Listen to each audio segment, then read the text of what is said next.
Before I tell you the difference between papal infallibility and papalism, as it should be called, and what papalism means, I want to make some preliminary remarks. I will talk about John Paul II today, again. I will say things the way they are. The first and foremost duty of a priest, who is in Latin an alter Christus, a second Christ. The first and foremost duty of a priest, and all Catholics, but especially a priest, is the truth. Thank you. And if some of the people here don't like the way I talk about John Paul II, prove to me that I am wrong or shut up. I am sick and tired of the touchy-feely baloney. The Pope! You can't talk bad about the Pope.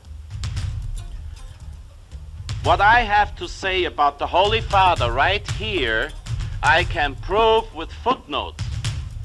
And for the one who doesn't like it, I will quote Christ. Quis capere potest capiat. If you can take it, take it. If not, the door is back there.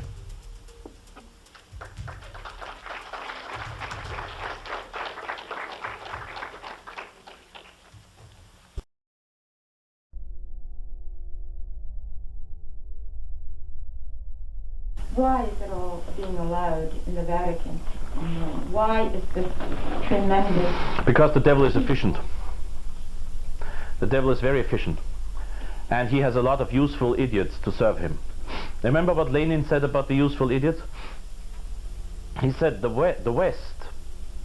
West is going to buy the rope with which we will hang them. That's what Lenin said. And he talked about the useful idiots, meaning the communists in the West. He talked about the useful idiots in the West who will help communism to its victory. That's how the devil works. And the devil works with three kinds of people. The always nice and naive, who say, oh, if it's the Pope, he can't be wrong. And if the Pope tomorrow dyes his hair green, I will dye my hair green, because it reminds me of St. Patrick. And the second sort of people are the ones who don't give a damn anyway. Those are the useful idiots. And then you have the people who want to destroy. And those very often are Satanists. Or plain bad people who want to make money, keep their position, and whatever. And they are, in that sense, also part of the useful idiots. And unfortunately, I have to say, I have had the doubtful honor of getting to know at least 45 cardinals in Rome. I mean, talk to them, meet them. Believe me, they're idiots. Many of them. They do not know what is going on because they do not want to know.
Yesterday on our way back from the airport, you clarified something to me that was sort of shocking, because I've always believed, or always taught, or thought I was taught, that to be canonized meant that you were a saint, and a saint was a very, very special person with special attributes that normal people did not have. You said, no, John, that's not so. Canonization merely means that someone went to heaven. Yes. Now, the present Pope has certainly made a lot of saints. Yes, more than all other popes ever together. Why do you think that, or did someone forget to make the saints and he figured he better catch up on it? Quite possible. Or does it give you more votes? I don't know which. He needs only one vote. All right. There's one that I get a lot of information on that was just made a saint. But okay, but I take the definition, this man was a very, very holy man, not that he just went to heaven. Yeah. In your definition, he could have repented and had the sacraments and became a saint. Yes. So each of us who attains heaven or purgatory could be called a saint. Am I correct in that statement? Yes and no. We always get the yes and no. Yeah, don't you know the joke about the Jesuits? When a guy comes up to a Jesuit and says, excuse me, Father, are you a Jesuit? Yes. Is it true that the Jesuit always answers a question with a question? Who told you that? Actually, the misunderstanding comes from the very fact that people very often forget to distinguish. One of the most important lessons that St. Thomas Aquinas teaches us is when he says, distinguendum est.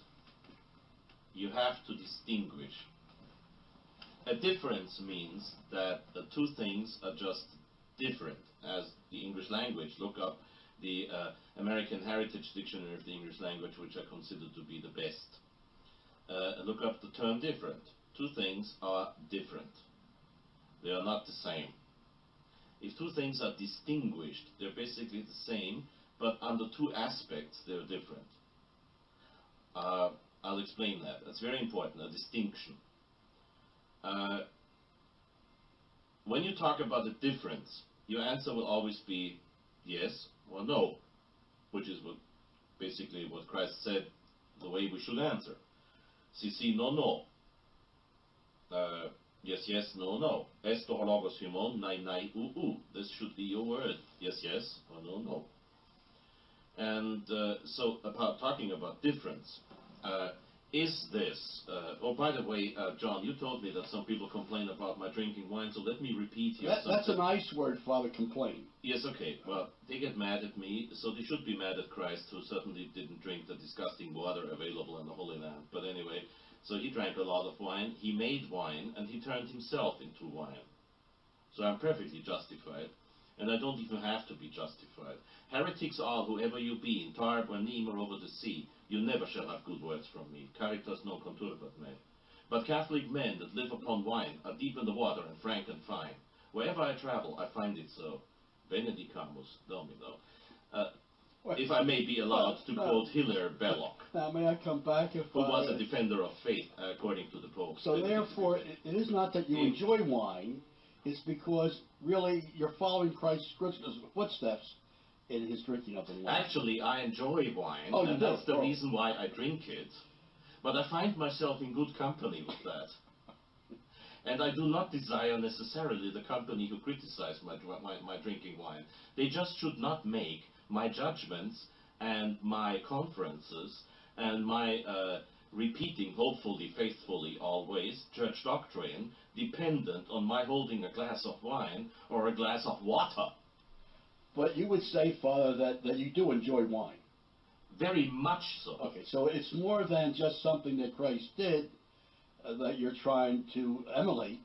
I repeat, I'm not a hypocrite who says that he does the things because Christ did them.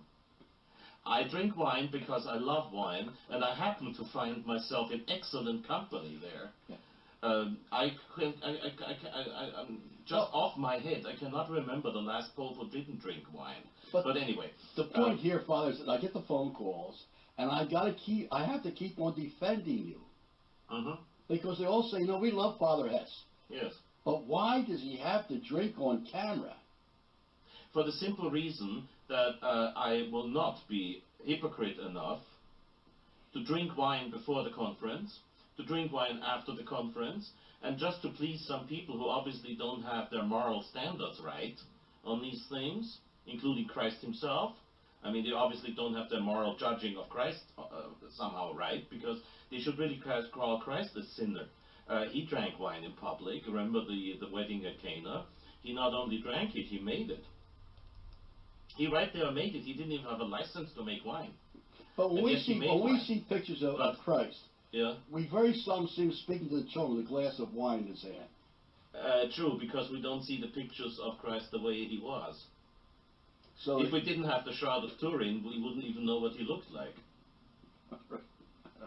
So the point is, don't tell me not to do what Christ most definitely did. And if I drink wine before the camera, I simply drink wine before the camera because I drink my water in the morning, and this is a conference in the afternoon right now. Right. And if you want to make a conference at 7 in the morning, I will not be drinking wine. I will be drinking my coffee and give you quite boring answers. Because it's just not, as they say in the wonderful south of this country, it ain't my time. All right, Father. Okay, but see the distinction, the difference. The difference is, this is not blueberry juice, it's red wine. Because blueberry juice is different from red wine. If they made wine out of blueberry juice, would it be wine? No. It would be blueberry wine. That's not wine. The common definition of wine throughout the ages, it's also a legal definition, by the way, and an ecclesiastical definition, is wine. The Holy Office, when it still was a Holy Office and not a sacred congregation for the doctrine of the faith that has been lost, the Holy Office said, the matter for Mass is wine. And only in brackets it says, wine made of the grape. Because the word wine is to be understood that way. In Germany, where they make wine out of apples, horrible thought, they don't say, give me a glass of wine. They say, give me a glass of apple wine. The Edelwein. Give me a glass of Edelwein. It's apple wine. Throughout history it has been called wine when it was wine of the grape. The distinction would be, I enjoy drinking this wine, but do I enjoy drinking this wine? Yes and no. Yes, 90%. 10%, it could be a vintage Cabernet Sauvignon from Napa Valley in California, which I would even more enjoy. So there's a distinction. It's the same thing, but there's two aspects. If I had a glass of white wine in my hand right now, or your sweet blush wine, I'd still be drinking it, I'd still be enjoying it, but I would say, on the question, do you enjoy it? I would say, basically yes, but I wish it was red wine. Yes, but so there's a distinction. It's the same thing, but two aspects. There's no doubt that you sort of hit me over the head yesterday about the type of wine that you would enjoy. Correct. I usually do that. Because when I told you that I drink the blush wine, as my grandfather made in his basement, you sort of said to me, hey, get me the other wine. So that's what you're drinking now. Correct. All right. But once again, I do have irate people calling me about your drinking. Yes. And you've clarified that. Thank you. I hope that so. You are following Christ. No. But you like the wine. You're still following Christ, but you certainly do like the wine. The point why I'm drinking is, Chesterton said, there's only one legitimate motive to drink wine. Because you like it. Right. If you drink wine because it is healthy, you might become dependent on what is so healthy. I don't drink it because it is healthy. I do not drink one glass of wine because some self-appointed moral authorities, who will never be Pope, say that one glass might be all right, Father, but don't do it in public. As if I was doing something that you do behind closed doors. It is patently absurd to put wine drinking in the category of something that you do behind closed doors, when it was the Protestants that were responsible for the very fact that we have such things in England as a pub. Pub comes from public. That means you drank your beer in public until 10 or 8 o'clock at night, and zip, that was it. And it was the Protestant, and it's Protestant mentality, even when one is a baptized Catholic. It's Protestant mentality to go against this. Why do you have those stupid laws in the state of New York that force you on a weekend to go to a bar in order to drink wine? This is why you have all those driving accidents. Well, don't let me get into all of this. Anybody who tells me that I shouldn't drink wine, at least on that point, I will call him a Protestant right to his face. In the entire tradition of the Catholic Church, nobody ever told me not to drink wine. Moral theology tells me not to drink too much. And what is too much for me is a matter between my confessor and me. As long as you do not see me while I speak sitting here, you have no right to complain. And I know you don't anyway. So let's go back to distinction and difference. You have to distinguish. In many points in your life, you will not be able to answer a question with a simple yes or no. Whenever that is the case, we are not faced with a difference, but a distinction. Do you enjoy, you might as well ask me, Father, yesterday you took Austrian Airlines flight 078 from Vienna to New York. Did you enjoy that flight? I have to distinguish. Austrian Airlines, I'm not paid by them. Austrian Airlines is an excellent airline, excellent carrier. And it could have been much worse. But who enjoys sitting in the same cramped, tight seat for 8 hours? I didn't enjoy it. And yet, I immensely enjoyed it because I was coming back to my beloved country, which happens to be the United States of America, not Austria. That's a long story. Point is, distinguendum est. You have to distinguish. So did you like the flight? Yes and no. Any flight more than 1 hour is too long for me, but then a 1 hour flight will not get me to the United States. Therefore, I have to distinguish in that answer. I distinguish. Is a saint a man who is in heaven and who was an example on earth and who has the worship of the people?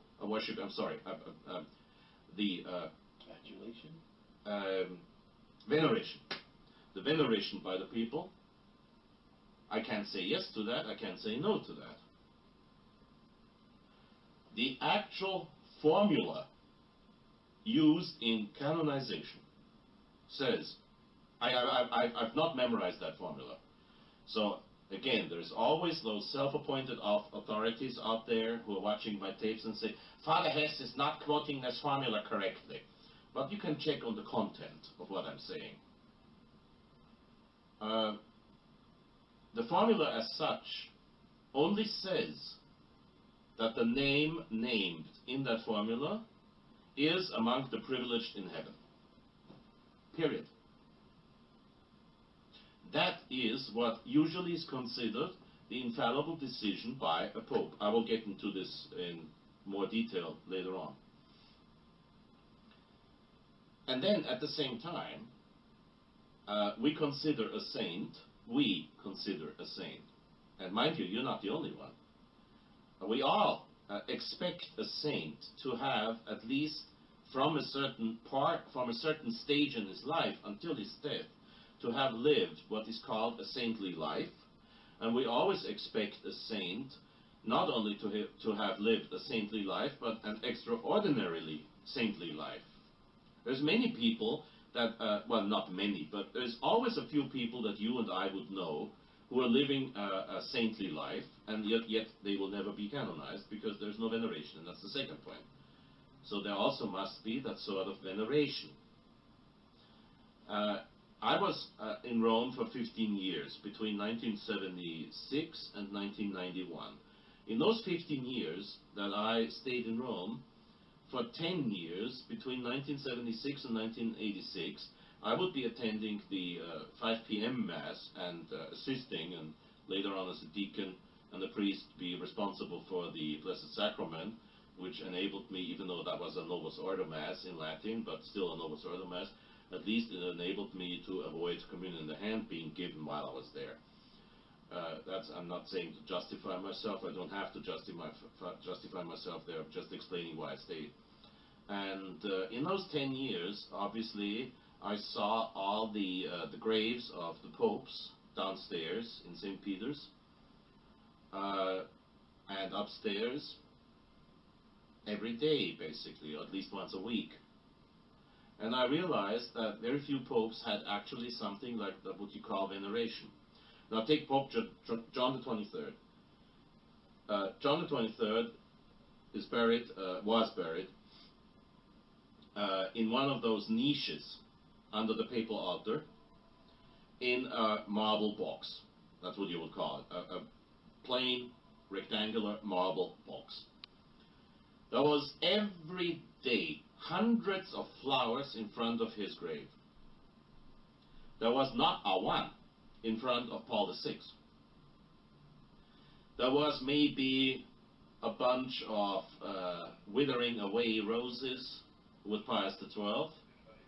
There was absolutely nothing with Pius XI, nothing with Benedict XV, and then of course with Pius X it doesn't have to be, it can't be, because he's already upstairs in the altar of St. Pius X, raised, as it is called, to the honors of the altar, being canonized.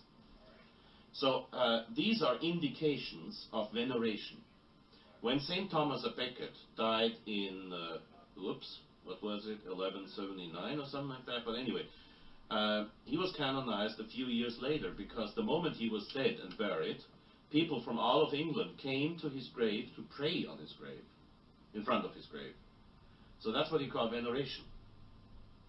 They didn't know the details of his life, but they had heard the stories of his working miracles. So in those days, it was not just a question of taking Amtrak in the United States, or Austrian Airlines to Europe, or British Railways to go to Canterbury.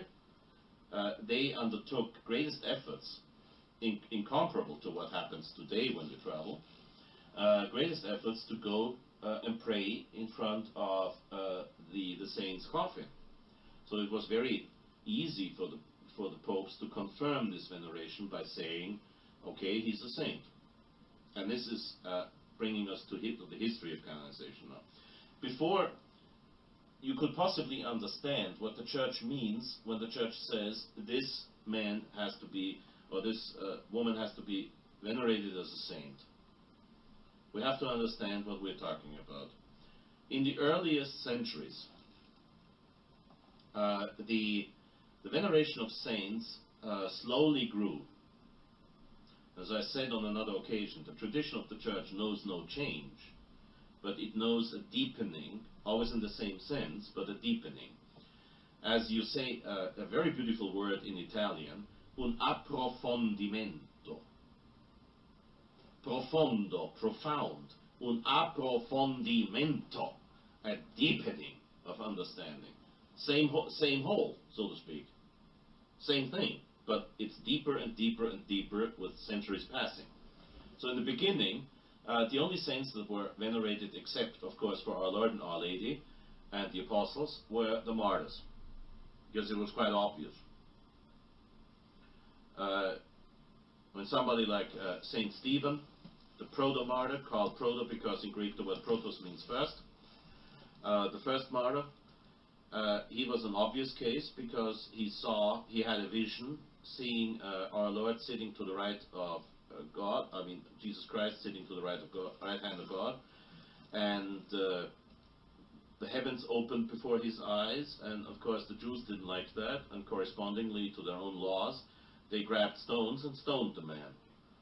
And all he had to say to that is, don't, help me out with the quotation, when he said, don't put this sin on their,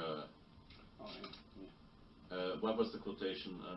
I'm lousy on Bible quotations. Everybody who knows me knows that, because my memory is not as good as some people think. Anyway, he asked God to forgive him. That's the whole point. And he shed his blood for our Lord. So from the very beginning, the martyrs were venerated, and it was actually the competence of the local bishop to approve of that or not. Obviously, whenever you leave something in the hands of bishops, things were bound to go wrong, and they did. There was one case which I recently read about. I can't remember it right now, but it's in the Catholic Encyclopedia. You can look it up on the internet, whatever that is. I don't have a computer. Look it up on the internet. There is such a thing as the Catholic Encyclopedia, and you can look up the history of the beatifications and canonizations, and they will give you the case of that saint who died in the state of intoxication, something that those people who complain about my wine drinking would immensely enjoy to see me in, and never will. He died in the state of intoxication, and people thought that he was a martyr. So, and the bishop said, all right, you may as well venerate him as a martyr. So, very obviously, things couldn't go on like that. And I don't remember now which pope. I think it was in 600 or something. The first time that the pope said, the pope assumed the authority for canonizing saints exclusively for himself. And ever since, there could not be a legal veneration of saints unless the Pope agreed. If you take the case of Charlemagne, the Emperor Charles the Great, who was canonized by the Bishop of Aachen, which was his last residence, was canonized by the Bishop of Aachen. It has to be considered a valid canonization for the simple reason that while the Pope did not canonize him, even though back then it was actually reserved to the Pope to be canonized, no Pope ever contradicted it. Until today, the Diocese of Aachen enjoys a special proper for Mass, for the Mass of January 28th, which I celebrate in my private chapel. I'm allowed to do that, with special prayers and sequence for Charlemagne. No Pope has ever contradicted it, and therefore it has to be considered a legitimate cult. Later on, the causes for the saints became more complicated. And then finally, to cut a long story short, Urban VIII, who was Pope from 1623 until 1640, wish I could remember date, 1644, Pope Urban VIII finally reserved the right of canonizations, causes for saints, beatification, exclusively to Rome, and meaning that it didn't just need Rome's approval, but Rome would do the actual process of canonization. And then one of the most learned of all popes ever, Pope Benedict XIV, Prospero Lambertini from Bologna, who became Archbishop of Bologna and then was elected Pope in the exact mid of the 18th century, but don't ask me for those dates, look them up.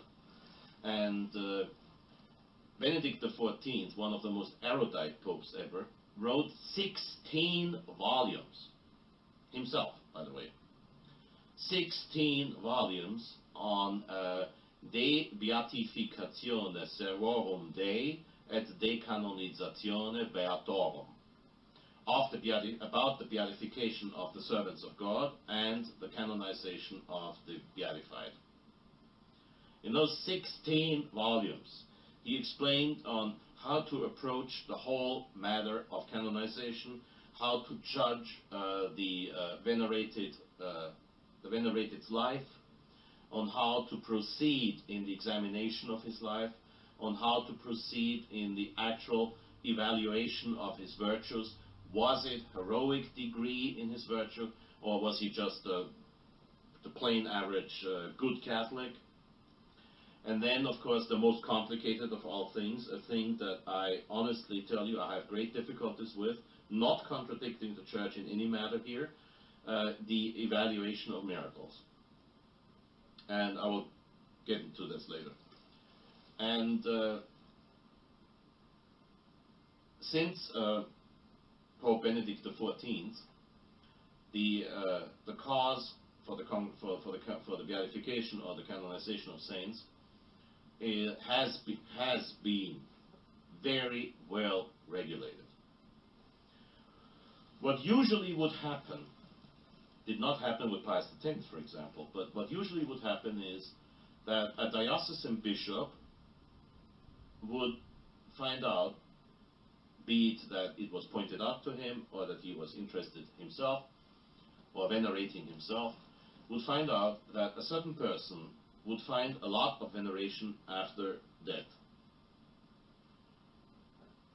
I will go into the example of the Emperor Charles I of Austria, who would have been Charles VII of the Holy Roman Empire, and who was Charles V, King of Hungary. He was the grandnephew of the Emperor Francis Joseph, who reigned was born in 1830 and was emperor between 1848 and November 21st, 1916. When he died, his own sons had died too. His grandnephew, Charles, became emperor, which Pius X had predicted, by the way, at a time when there was no talking about Charles ever becoming emperor. And he was the last emperor of Austria, and you know all the story of the last emperor, who then was basically kicked out of his own country.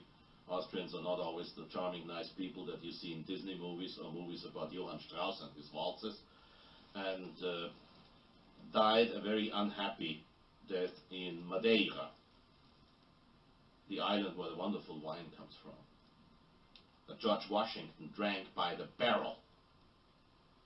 Just for those who don't like George Washington, there's another reason not to like him. George Washington drank Madeira by the barrel. He was known for that. And another reason why I love him. And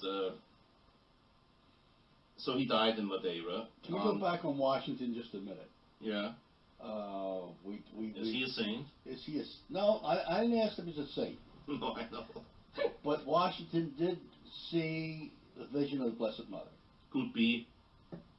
I don't see a reason why I should doubt it.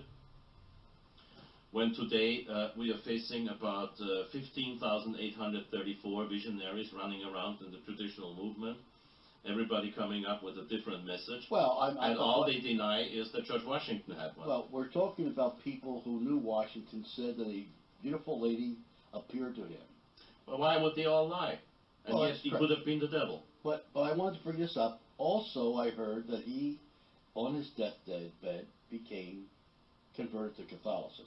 Well, the only reason why I believe that... You do believe it? There's two reasons, actually. I'm sorry. There's two reasons why I believe it. Okay. No, actually, there's three reasons why I believe it. Actually. First of all, everybody who will study closely George Washington's life will find out that he was most definitely a thoroughly honest person. And I warn you, if you say now, Father Hesse, George Washington was a Mason. So what? So was Leopold Wolfgang Amadeus Mozart, who died a Catholic with all the sacraments. He was a registered member of the Grand Orient of Salzburg. And George Washington was a registered member of the Grand Lodge of Alexandria, Virginia. According to his own handwritten words in the state archives, in the National Archives in Washington, he went there twice to perform some ceremonies, which are beautifully illustrated in the Francis Tavern in New York. in the Masonic Museum upstairs. The restaurant's pretty good, but I'm not paid by them, so I shouldn't go into details. And he according to his own words, he participated twice over in ceremonies that were non-constitutional to the lodges, and then he never went back again. This is his own handwriting. Maybe he lied, but then that would, it's one of those things. You know that George Washington was a man, not because of the legend with the cherry tree, but you know that he was a man who didn't lie. Everybody can testify to that who has witnessed his life, and many of those who witnessed his life wrote down their testimony about him. And so he himself was not too interested in his own membership in the lodge, as a matter of fact. And he himself was a practicing Episcopalian, until later on in life he more and more lost interest in the actual Episcopalian Sunday liturgy, because he obviously wasn't satisfied with it. There is witnesses to the fact, written testimony, that in his dining room, most probably the very place where they put the portrait of George Washington now, until about a few decades ago, you would still find the picture of Our Lady he had there. Very characteristic for a Mason, right, to have a picture of Our Lady in the dining room.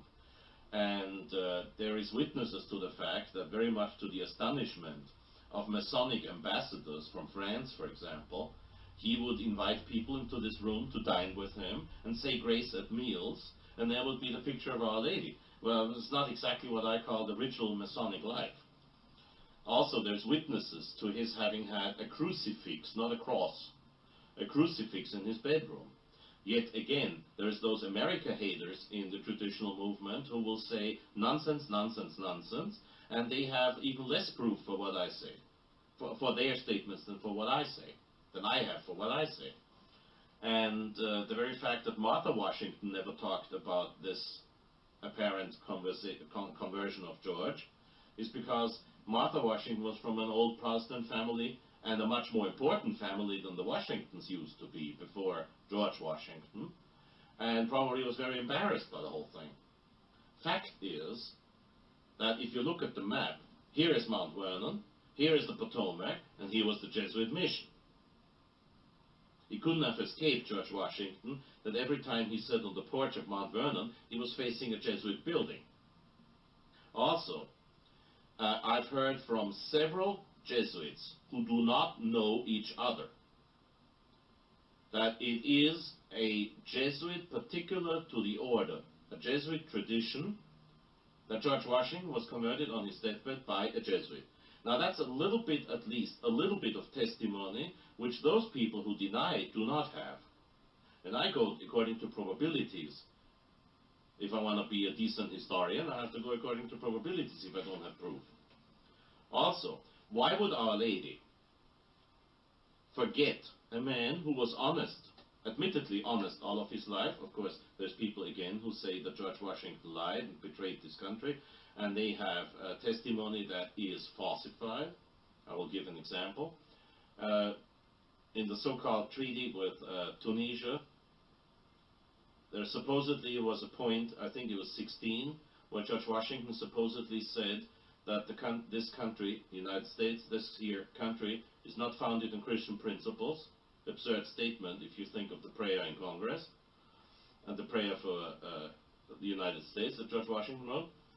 And they quote a document that wasn't signed by George Washington, but by his successor, John Adams.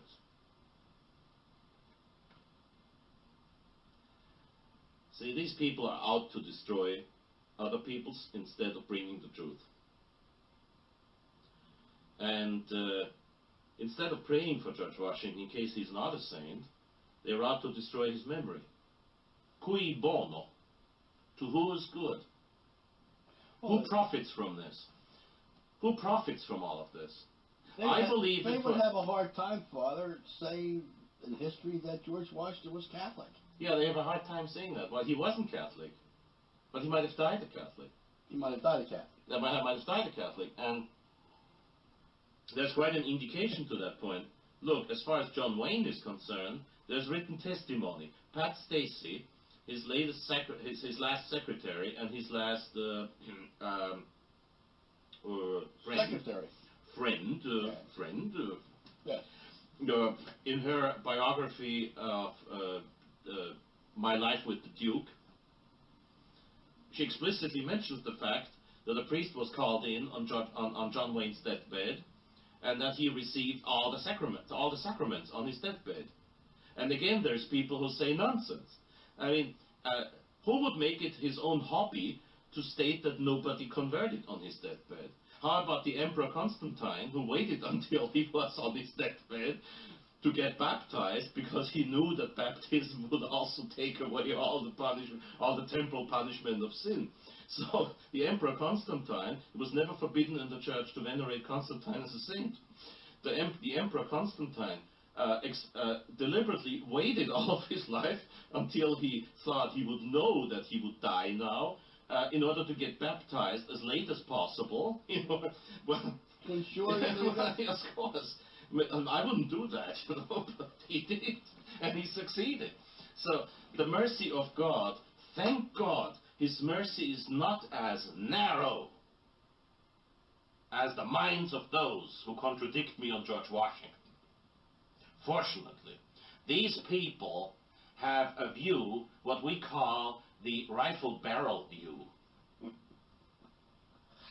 All right, we got off the subject now. We got off the Well, subject. you asked me. I know I did. Okay, now, So- going back to canonizations. Right.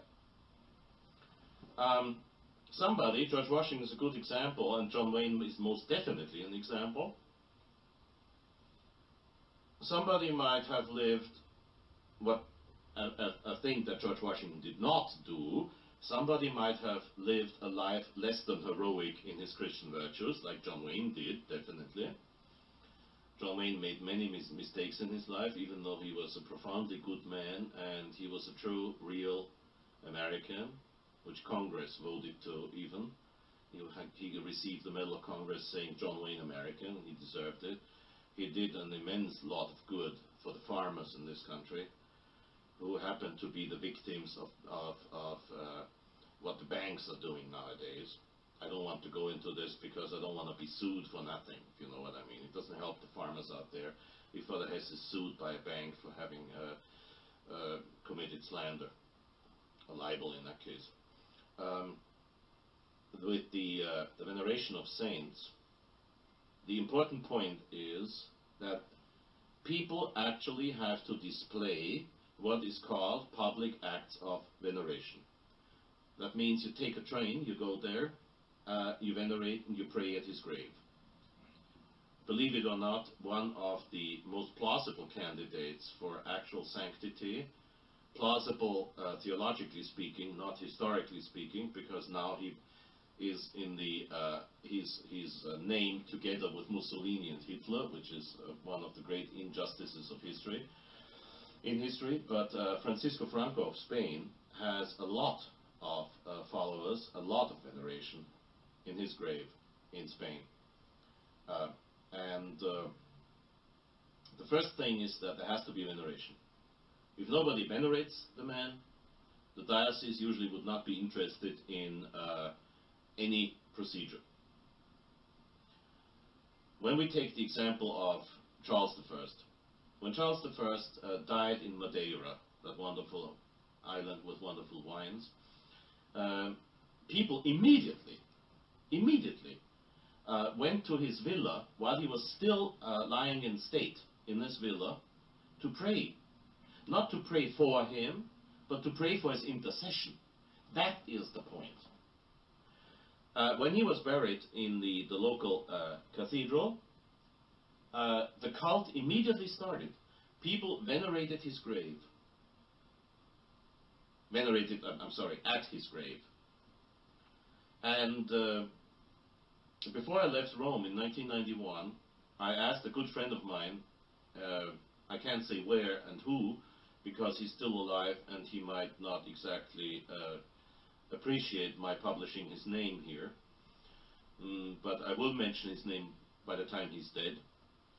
And I asked him, I said, well, what happened with the cause of the Emperor Charles I? And he explained a very important thing to me. He said, well, you see, the problem is this. There has been veneration from the very beginning. There has been veneration both in Madeira and in Vienna. in Vienna by somebody. You might take an educated guess on who it might have been, but I'm not going to name his name since he's still alive. Any attempt for canonization was sabotaged. Guess who? And in Madeira, the problem was, and there we get to the problem of miracles, which I will have to explain later. The problem in Madeira was that he couldn't get the people to define who had helped them. Because the moment you asked them, said, well, obviously you have had your bone cancer cured, we can see this from the x-ray pictures, and obviously we're dealing with a miracle. How did you get that? Did you say a novena to Charles? And people would say, yes, but I also said my daily rosary for that purpose. See, that's the problem with canonizations. The first problem I mentioned today, the real problem. How would you distinguish the help of Our Lady from the help of Charles?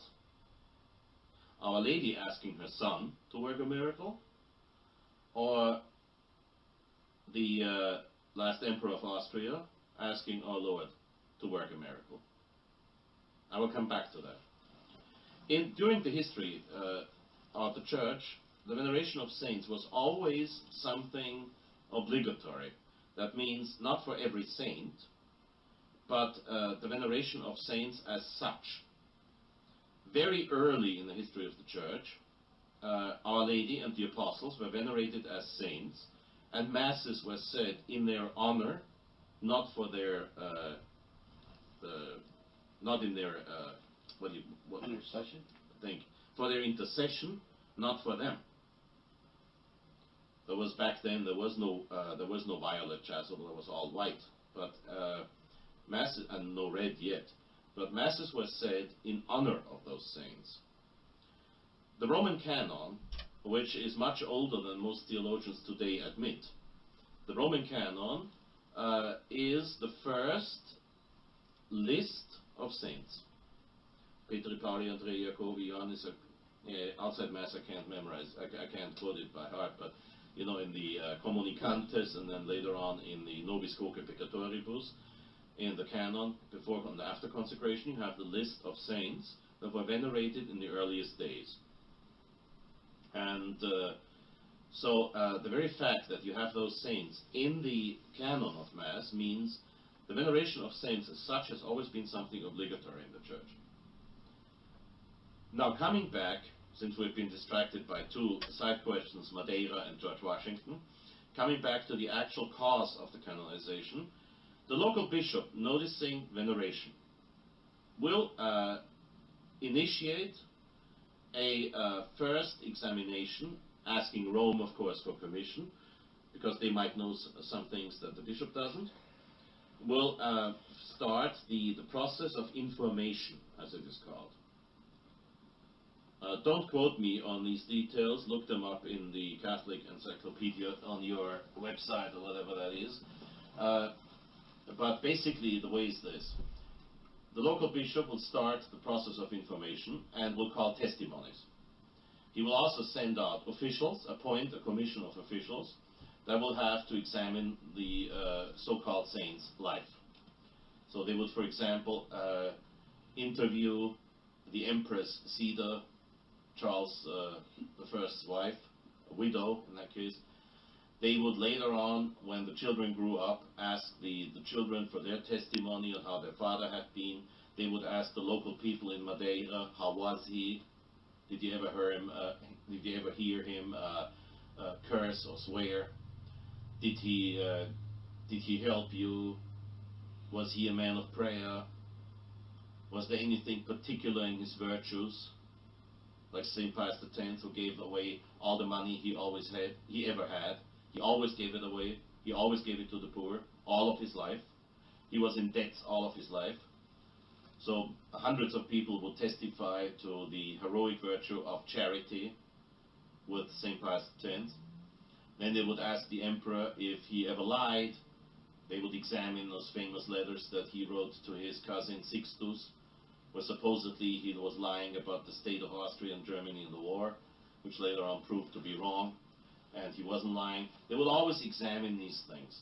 You would get an actual thorough examination of your life if you were a candidate for beatification. Once the diocesan examination is concluded, the whole thing will be handed over to Rome, and in Rome there will be a promotor causae, one who promotes the beatification of the saint. Now we come to a critical point. The moment there are three discussions usually, and the moment the discussions about the sanctity of the man start, there is a person who, I've got one of those printouts here, or a photocopy of something. There will be a promotor fidei. That means his actual job is to defend the faith, the morals, against the man. That's why he's called the devil's advocate, and not very felicitous term for the actual job he has to perform, because what he has to do is he has to try to find impediments to beatification. He will have to study carefully whatever has been found out so far, and then he will notice some things, because of course no saint is perfect. You can take the example of St. Philip Neri. When St. Philip Neri found out he was the sort of parish priest at the Chiesa Nuova in Rome, the new church in Rome, and when he found out that some local people called him a saint, he went to the next wine store, got himself drunk, soused, and then walking back to the church, not exactly straight line, everybody there could see that the man was stone drunk. And he was hoping they would never call him a saint again. So you can vividly imagine that the promotor fidei, the devil's advocate, had a field day with Philip Neri on that point. He would say, hey, wait a second, my Lord Cardinals, you cannot beatify a man who got himself deliberately drunk, crossed the square in front of Chiesa Nuova, gave scandal to the people who saw him stone drunk, and then beatify the man. Well, rest assured, by the way, he is a saint. And then when he had one of his ecstasies on the altar during Mass, and he would take off and float around, St. Philip Neri, contrary to all those traditional visionaries today, did not enjoy that. They would enjoy that. But he did not. He hated it. Like many of those saints that had some of those gratiae, gratis datae, those special given graces of elevation, levitation it's called actually, levitation, St. Philip Neri really didn't like it. So he opened the church doors at night. And at night, believe me, it can get pretty chilly in Rome. So he opened the church doors at night and all the cats came in. When St. Philip Neri was saying Mass, he'd have the cats running around on the altar. And he said, he admitted to this, he said, well, Lord, now probably you're not going to give me that gift of levitation anymore after what I did to you. That man was canonized. So don't tell me anything about my wine drinking, okay? St. Philip Neri got drunk deliberately and he was canonized. I never did that. Once in my life I got drunk deliberately. I confessed it the next day. That's the difference. St. Philip Neri, I'm not even sure if he ever confessed it, but he did it and it didn't work and he still got sanctified, canonized. So the advocatus diaboli, the devil's advocate, has to find those little things.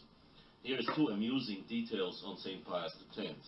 The devil's advocate examined St. Pius X's life. And he found, among other things, he found two faults in his life, which of course he immediately brought before the commission, and he challenged the beatification by mentioning the fact that St. Pius X, when he celebrated Mass, here's some of those pious people out there who think that the longer you need for your Mass, the more pious you are.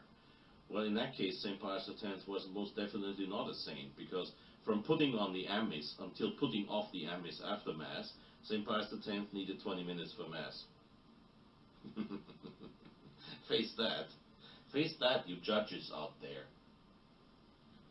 And then the devil's advocate noticed in the detailed descriptions of St. Pius X's life that St. Pius X, born in 1835, when he became a priest in 1858, he first did 9 years as a capellanus, as a chaplain, as an assistant parish priest in Tombola. That's up there in the area where he was born. 9 years later, so we are talking about 1867, he became parish priest of Salzano. At the time when he became parish priest, they had a plague in Salzano, one of those things that ever so slightly accelerates your digestive activities, if you know what I mean. And so we're talking about a somewhat odorous disease. And for Pius X, who had very fine senses, all 5 of them, very fine, very tuned senses, of course he had to give the last rites to these people who were dying in their own waste, so to speak, which is not exactly a happy affair for a sensitive nose. And then he saw the doctor right there, calmly smoking a pipe. He asked the doctor, does that help? The doctor, and how? Next day, St. Pius X, back then Giuseppe Sarto, sacerdote e parroco arciprete di Salzano, most probably for the first, definitely for the first, most probably for the last time in his life, bought a pipe, tobacco, pipe gadget, and matches. I say most probably last time in his life because the moment the parishioners found out that their parish priest was smoking, you can take an educated guess on what he got for his birthday, for Easter, and for Christmas. Tobacco, tobacco, tobacco. And he started to smoke the pipe. So he smoked the pipe, and he smoked cigars, and he took the snuff for the rest of his life, until about 1.5 years before he died. The doctor told him to please discontinue this activity. St. Pius X did not loudly, like most of those self-appointed saints out there who criticize me all the time, he did not say, I'll offer it up. Well, he sure offered it up. He offered up all the suffering of his life. But he didn't say, I'll offer it up. He complained. The next day when the saintly Cardinal Mary del Val, who was his Secretary of State, came into Pius X's office, and this is in the biography that Mary del Val wrote, Pius X said to Mary del Val, can you imagine? The doctors, they don't leave me anything. Now I can't even smoke anymore. This was the reaction of the great saint. So of course, the Advocatus Diaboli, the devil's advocate, said in the discussion, he said, well, I don't think you could really canonize Saint Pius. You could really canonize Pius X, because instead of giving all of his money to the poor, he smoked. And then, of course, smoking, you know, it's something like indulging, and of course, smoking. Probably back then he would not have been stupid enough to call it a sin, which is common nowadays to call smoking a sin. There's no papal pronouncement on that, but most people out there are their own popes anyway. And he objected.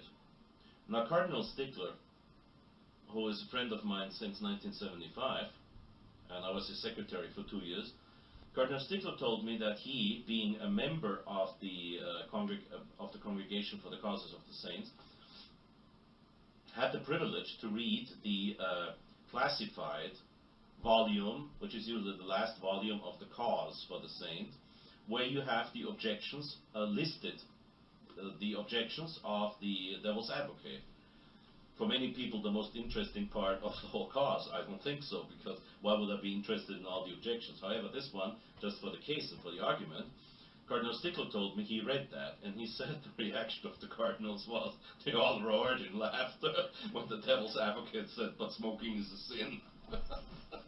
So, you see, we're talking about something that basically is very human and very much common sense.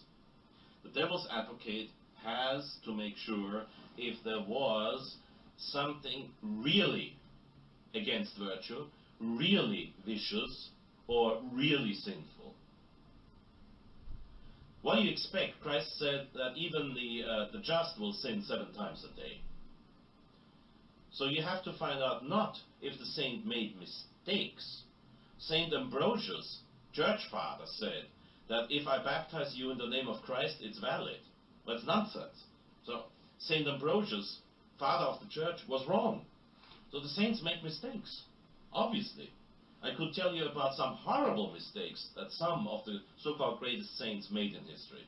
Saints make mistakes because only our Lord doesn't make a mistake. Only He. St. Thomas Aquinas was not just, as I once said myself, he was not just wrong on 3 occasions in the Summa Theologiae. No. He was wrong at least a dozen times. Because saints make mistakes, because human beings make mistakes, and saints are human beings. The point of the devil's advocate is to find out if there was something like a public sin, for example.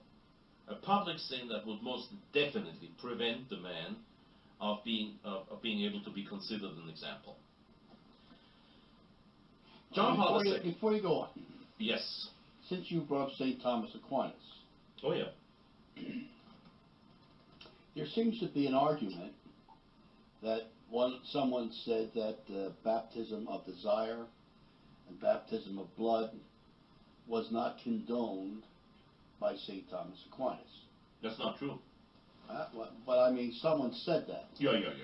And you and I spoke about it, and you said, well, what happened was they took that out of context, and they used that to say that there is no such thing as baptism of desire or baptism. No. I know a case where somebody whom fortunately I've never met has taken a paragraph of the writings of Saint Alphonsus of Liguori. Oh, I'm sorry. And he quoted the first half of the paragraph in order to give testimony to his own theory, and he conveniently, because he could hardly have overlooked it, he conveniently left out the second part of the paragraph where Alphonsus of Liguori clears up his first statement by fully confirming to the teaching of the Church on the what St. Thomas Aquinas calls the in his hierarchy of things, the baptism of the blood, the baptism of fire, and the baptism of water. That's what St. Thomas Aquinas calls it. And St. Thomas Aquinas says the highest form of it is, of course, the baptism of the blood, because when you receive, mostly as an innocent child, when you receive the baptism of water, you didn't do anything for it. Your parents even had to carry you there in order to get you baptized by water and Holy Spirit. But the one who dies, who sheds his blood for our Lord, obviously did in many ways a lot more. And then he speaks about what St. Thomas calls it the baptism of fire. That means the burning desire to become a member of the Church and to join with Christ. Not what is justly thought the vague desire. Something like, oh, I want to be a good person. But that has nothing got to do with the desire that is mentioned by St. Thomas Aquinas. So, Father, you're saying that the person who spoke that there is only baptism of water is incorrect. Yes, of course, because the Council of Trent, even in one of its dogmatic canons, says, whosoever has not received the baptism of water and Holy Spirit, re aut voto. Literal quotation.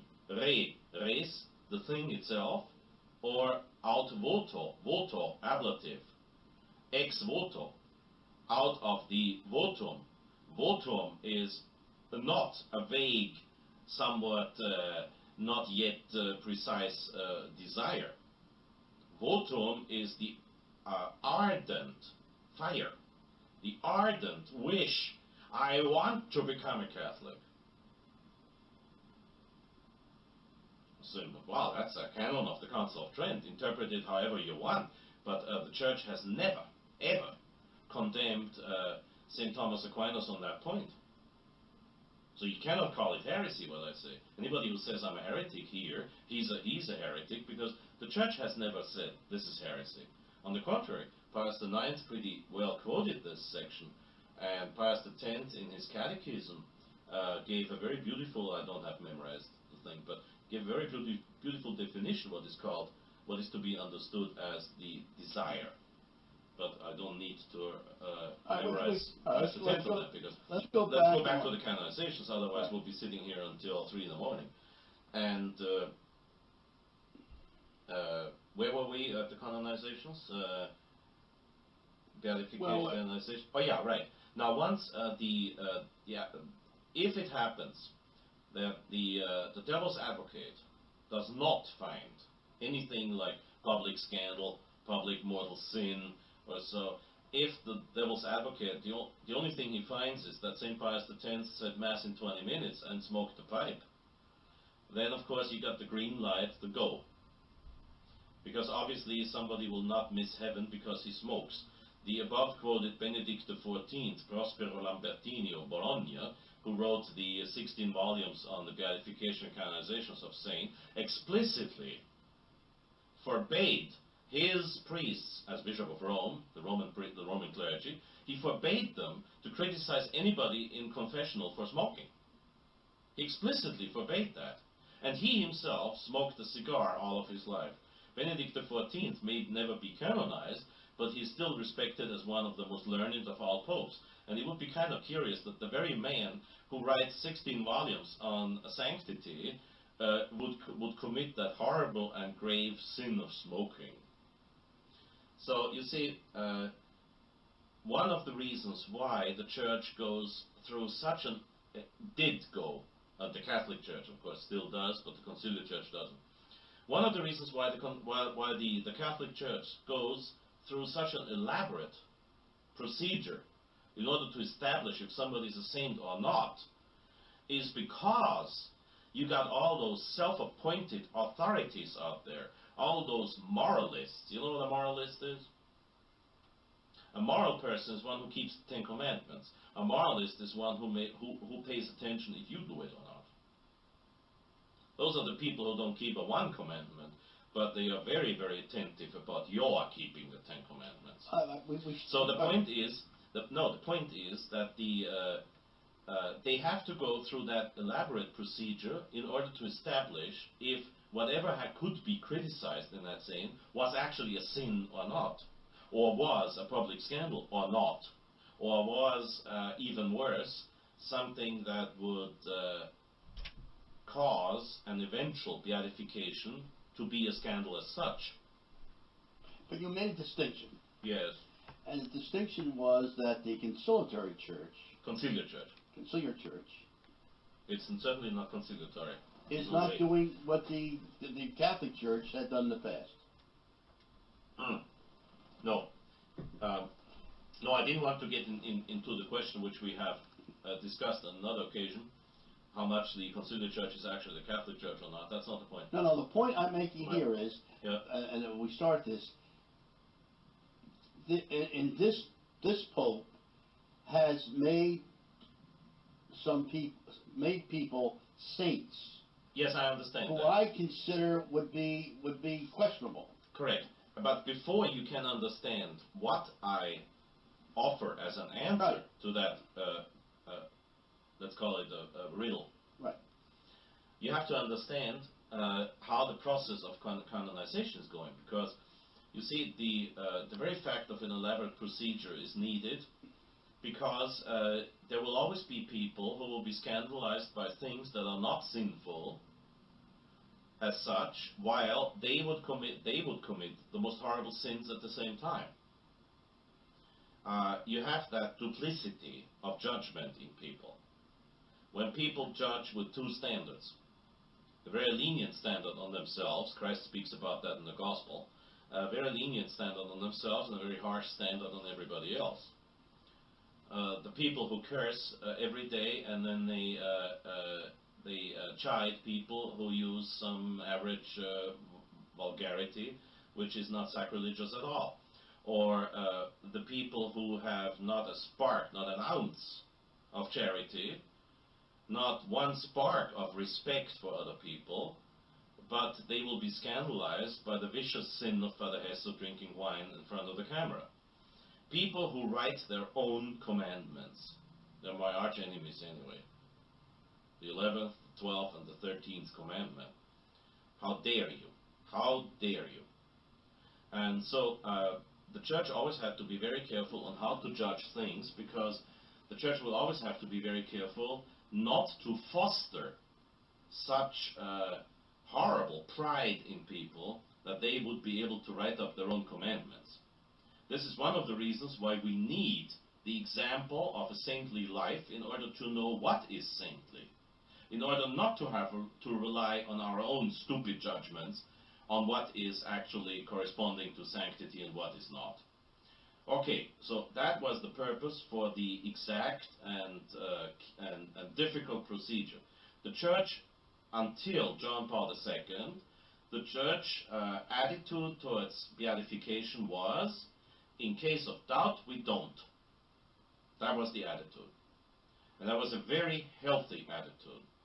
Because as long as the church said, in case of doubt, we do not beatify, you could be reasonably sure, even with St. Philip Neri running around drunk, you could be reasonably sure that whosoever was proposed as an example of life would be such.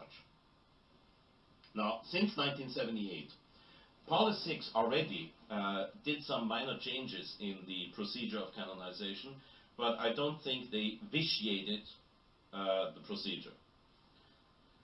Not so with John Paul II. John Paul II, who obviously thinks that as Pope it is his right to change whatever he wants to change, no matter what. John Paul II abolished the devil's advocate, which of course is one of the most grotesque absurdities in the so-called history of the church and of the so-called church. And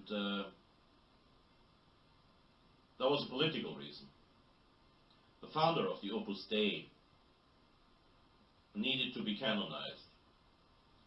Now, when you talk about the founder of the Opus Dei, you talk about the founder of a group, which I do not want to go into detail to. I just mentioned a few things, that has to be counted among the most powerful groups in church history. In church history, not world history, but church history. Because of the policy of the Opus Dei to make sure that the more powerful your position is, the more they want you as a member. Which of course is a very clever approach to power as such, and to money, needless to say. And I know from a witness within the Congregation for the Causes of the Saints, a witness that I will name publicly once he's dead, that the procedure for getting the founder of the Opus Dei beatified was vitiated. First of all, they tried to beatify a man who was at least dishonest publicly when he claimed that he had a doctorate in canon law. Until today, I have not seen, even though there were many requests, I have not seen the written proof to that fact. At the same time, this man, in a time under Pius XII, when the decree of Pius XII, 1949, that the membership in the Communist Party or the collaboration in the Communist Party would be under excommunication, the founder of the Opus Dei would accept Spanish or Italian members of the Communist Party into the Opus Dei, and when they asked the founder, but don't we have to leave the Communist Party then, he would answer, generally he would answer, no, you don't have to. That's public disobedience to a valid and validly promulgated decree by Pope Pius XII. By the way, John the 23rd did the exact same thing when he was still Angelo Cardinale Roncalli, Patriarch of Venice. He sided with the Communist Union in Venice against the Italian government. Now, however that might have been under particular circumstances justified in the sense of a local justice, it cannot be justified on the aspect of obedience to a public papal decree that puts the collaboration with the communists under excommunication. So even the case of John the 23rd has to be considered most probably invalid, also for other reasons which I will mention. And now the worst thing about it is they not only try to canonize, which of course officially has happened last Sunday, but in my eyes is not valid. They try to canonize somebody who, for example, in his books was at least very close to heresy, if not a heretic, very close to heresy. Pius X, in his Pascendi Dominici Gregis, explicitly condemned and warned of the doctrine that would constitute the laity as the basis of the church. That's in Pascendi Dominici Gregis, when he talks about the modernists being divided in progressives and conservatives. And then he says that the progressives are the ones who want to establish the laity as the foundation or the basis of the church. Well, this is exactly what the founder of the Opus Dei said. And here's another thing you have to see. The former personal secretary of the Opus Dei, later the successor to José María Escrivá de Balaguer as the leader of the Opus Dei, now being under examination for the causes of the saints, mind you. That's how fast it goes with the Opus Dei. Alvaro del Portillo, in his introduction to the Footprints of the Sower, I think that's the English title of the book, I only have it in German, said that Gaudium et Spes of Vatican II, which is a blasphemous decree, by saying Gaudium Spes number 12, that the believers and non-believers unanimously agree that all the activities of human beings are directed towards man as its center and summit. This is a perfect substitution of God with man. And now here, the secretary and successor of the founder of the Opus Dei claims that this was actually, this whole document, Gaudium et Spes, was actually the mind of the founder of the Opus Dei.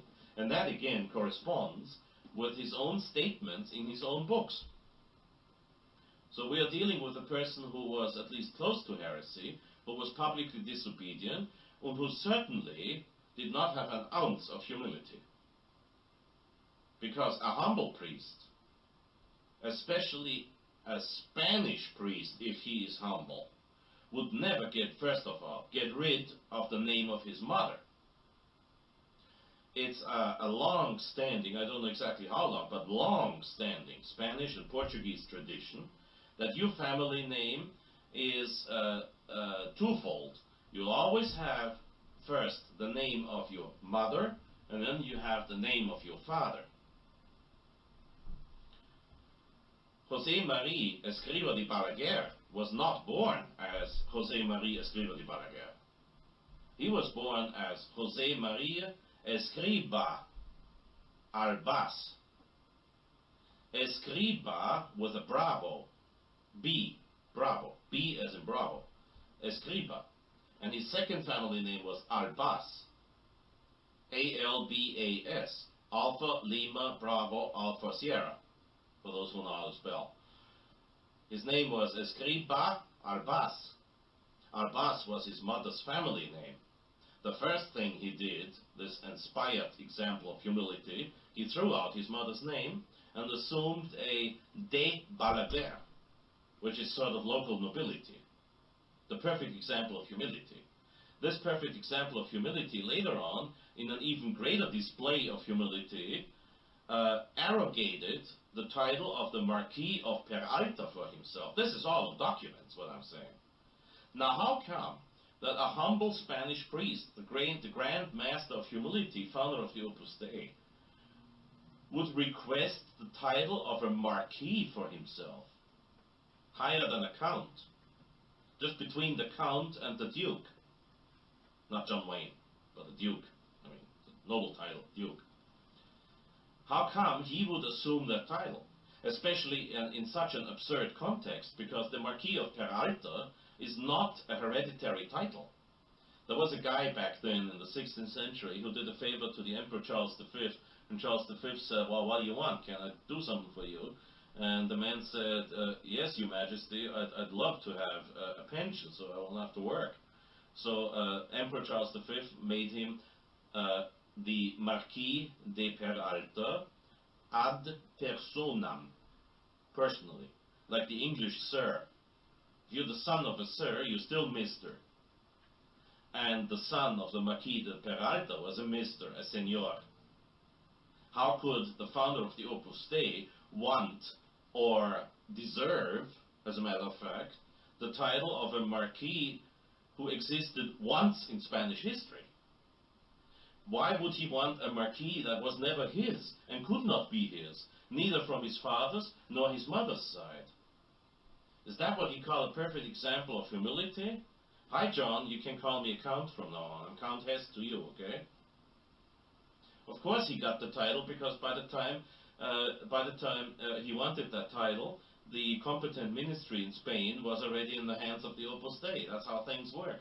And here you have a man canonized for his humility, because there can't be a saint who is not humble, canonized for his humility. So you have the holy Saint Marquis de Peralta. Saint José Marie Escriva de Balaguer, comma, Marquis de Peralta. Humbly born as the José Marie Escriva Albas, Escriva being a Jewish name, Albas being a Jewish name, by the way. Escriba, bravo. I spell it for those who are interested. Echo, Sierra, Charlie, Romeo, India, Bravo, Alpha. Is the Spanish word for scribe.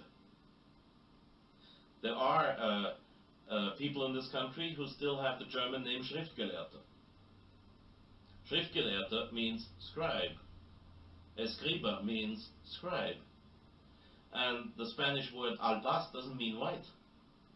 White in Spanish means blanco. Albas, which is derived from the Latin alba, albas, albus. The priest is wearing an alb because it's white.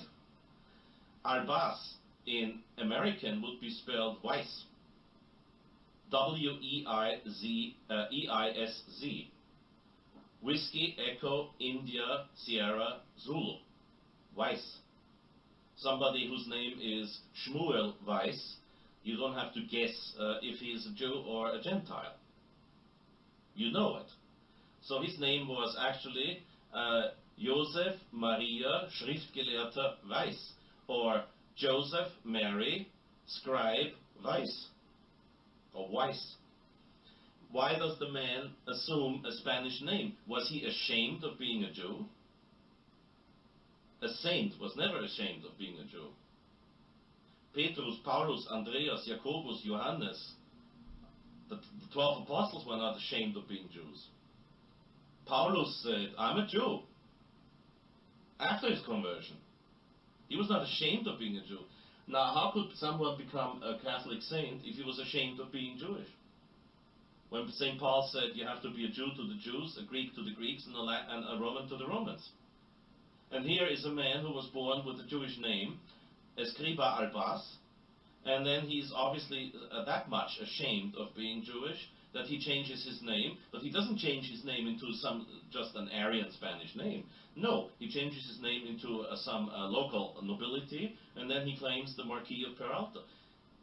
This man was so obviously totally lacking in humility that this certainly constitutes a vice in his cause. And now here's the thing. I have evidence that testimony against the man was not admitted in Rome. That reminds me of a certain Josip Jugashvili. Remember? Josip Vissarionovich Jugashvili? Oh, he was more famous under the name Stalin. No testimony admitted against him. Josip Vissarionovich Jugashvili would not have admitted any testimony against him. Any witness against him would be eliminated. So therefore, we have a vitiated cause. Just to put 30 seconds on John the 23rd, because John the 23rd is a very easy case. John the 23rd did a contract with Moscow. He had a contract signed with Moscow that Vatican II, the pseudo-council Vatican II, which never was a council, would not speak out on communism. It would not condemn communism, it would not condemn the Soviet Union, and it would not condemn the satellite states. He publicly denied having had this contract. That's a public lie. When John the 23rd published his Veterum Sapientiae, his encyclical in favor of Latin, the liberal cardinals accused him and said, "How dare you?" John the 23rd said, "Don't worry, it won't be taken seriously." And it wasn't taken seriously. You call that an honest man and a saint? And John the 23rd, I repeat it, when he was Patriarch of Venice, he refused to budge when he supported the Communist Union against the Italian government. Now, what does that make? Aren't canonizations infallible? The day before 3 days ago, the founder of the Opus Dei, who I say, and I have a lot more to say about this, but we'll have to wait until some witnesses either agree with their testimony being published or until some of the reliable informants have died. However, the question that arises is obviously in a certain sense academic, because to us traditional Catholics it's of no real importance if John the 23rd was a blessed or a saint or not, and we are even less interested in that very interesting institute called Opus Dei, which uses methods of conversion and mission that are very similar to the Jehovah's Witnesses and very similar to, they have a lot in common with the Mormons, except that the Mormons are a lot more honest. And as I'm a personal witness to, I love Utah, but doesn't mean I love their religion. But the Mormons are, in comparison to the Opus Dei, the Mormons are very honest people, I tell you that. But that's a polemic aside from our academic question. Is it possible that the Pope makes a mistake in canonizing someone? There are three answers. The first answer is, the first possible answer, not probable, not definite, but possible. The first possible answer is, the present Pope is not Pope. If I would testify to that fact, a lot of people in this country would go, "Yoo-hoo, finally Father Hesse sees the light." Well, in their eyes, I still don't see the light, because I agree with St. Antonine of Florence that even if a Pope preaches heresy, the fact that he's obnoxious in his heresy, which is the only way that he could lose his papacy, the fact that he's obnoxious in his heresy would have to be judged. Now, since the Pope cannot be judged by anyone, this is Canon 333 in the New Code, and it's almost identical wording in the Old Code. Since the Pope cannot be judged, it would have to be the almost full College of Bishops to state that fact. You can imagine, you can do your educated guesses on the probability that the present College of Bishops would do that. So we cannot establish the fact that the Pope is not Pope, because we are not his judge. We can judge his actions, we can judge his words, but we cannot judge his position, because that would be judging him. On an occasion that I cannot possibly define, some people say that John the 23rd never was Pope, and therefore we haven't had a Pope ever since. That, of course, is totally illogical. The conclave, the papal election, is an act of administration, and not a dogmatic happening. And I know all the arguments, like the Cum Ex Apostolato, all these bulls and encyclicals, and of course there we are faced with contradictions within church history, because obviously Leo XIII did not believe in the binding value of Cum Ex Apostolatus Officio by Paul IV. Paul IV, if you have the time for a close study of the personality of Pope Paul IV, you will find that he was actually, am I talking about, yes, Paul IV, the man from Naples, Paul IV, that he was a maniac. I mean, he really, seriously, I'm not joking about popes of the past. And he was a maniac. And Leo XIII, in his regulation of the papal election, made it pretty clear that this document is not to be taken seriously. So most of the objections against the present Pope being Pope, most of them I say, are simply based on what you call legalism. A rigid and, like most rigid interpretations when you're not talking about dogma, a rigid interpretation of some canons that are not to be applied anymore. Some other theories say that Paul VI ceased to be Pope the moment he signed religious liberty. That, at least, is a lot more profound as an argument, and correspondingly, I've heard it only twice. And then some other people say that we've had popes until Paul VI was kidnapped, and of course, this is... And then some people say that John Paul II even was Pope until he had the meeting at Assisi. So what happens is that obviously these experts on who is a Pope and who is not a Pope are capable of substituting the Episcopal College's judgment. I don't believe so, and as long as nobody can prove to me, as long as anybody can prove to me, as long as nobody can prove to me that John Paul II is not Pope, I will formally recognize his papacy, even though there's one thing that one has to understand. First of all, the greatest mistake about the papacy made is to think that the Pope can do everything. The director of the French seminary in the 1920s, when the later Archbishop Marcel Lefebvre would be studying in that seminary, said that now that Pius X has exposed the viciousness of modernism, we are still facing the worst of all possible heresies. The heresy that the Pope can do anything. I have right here a German translation.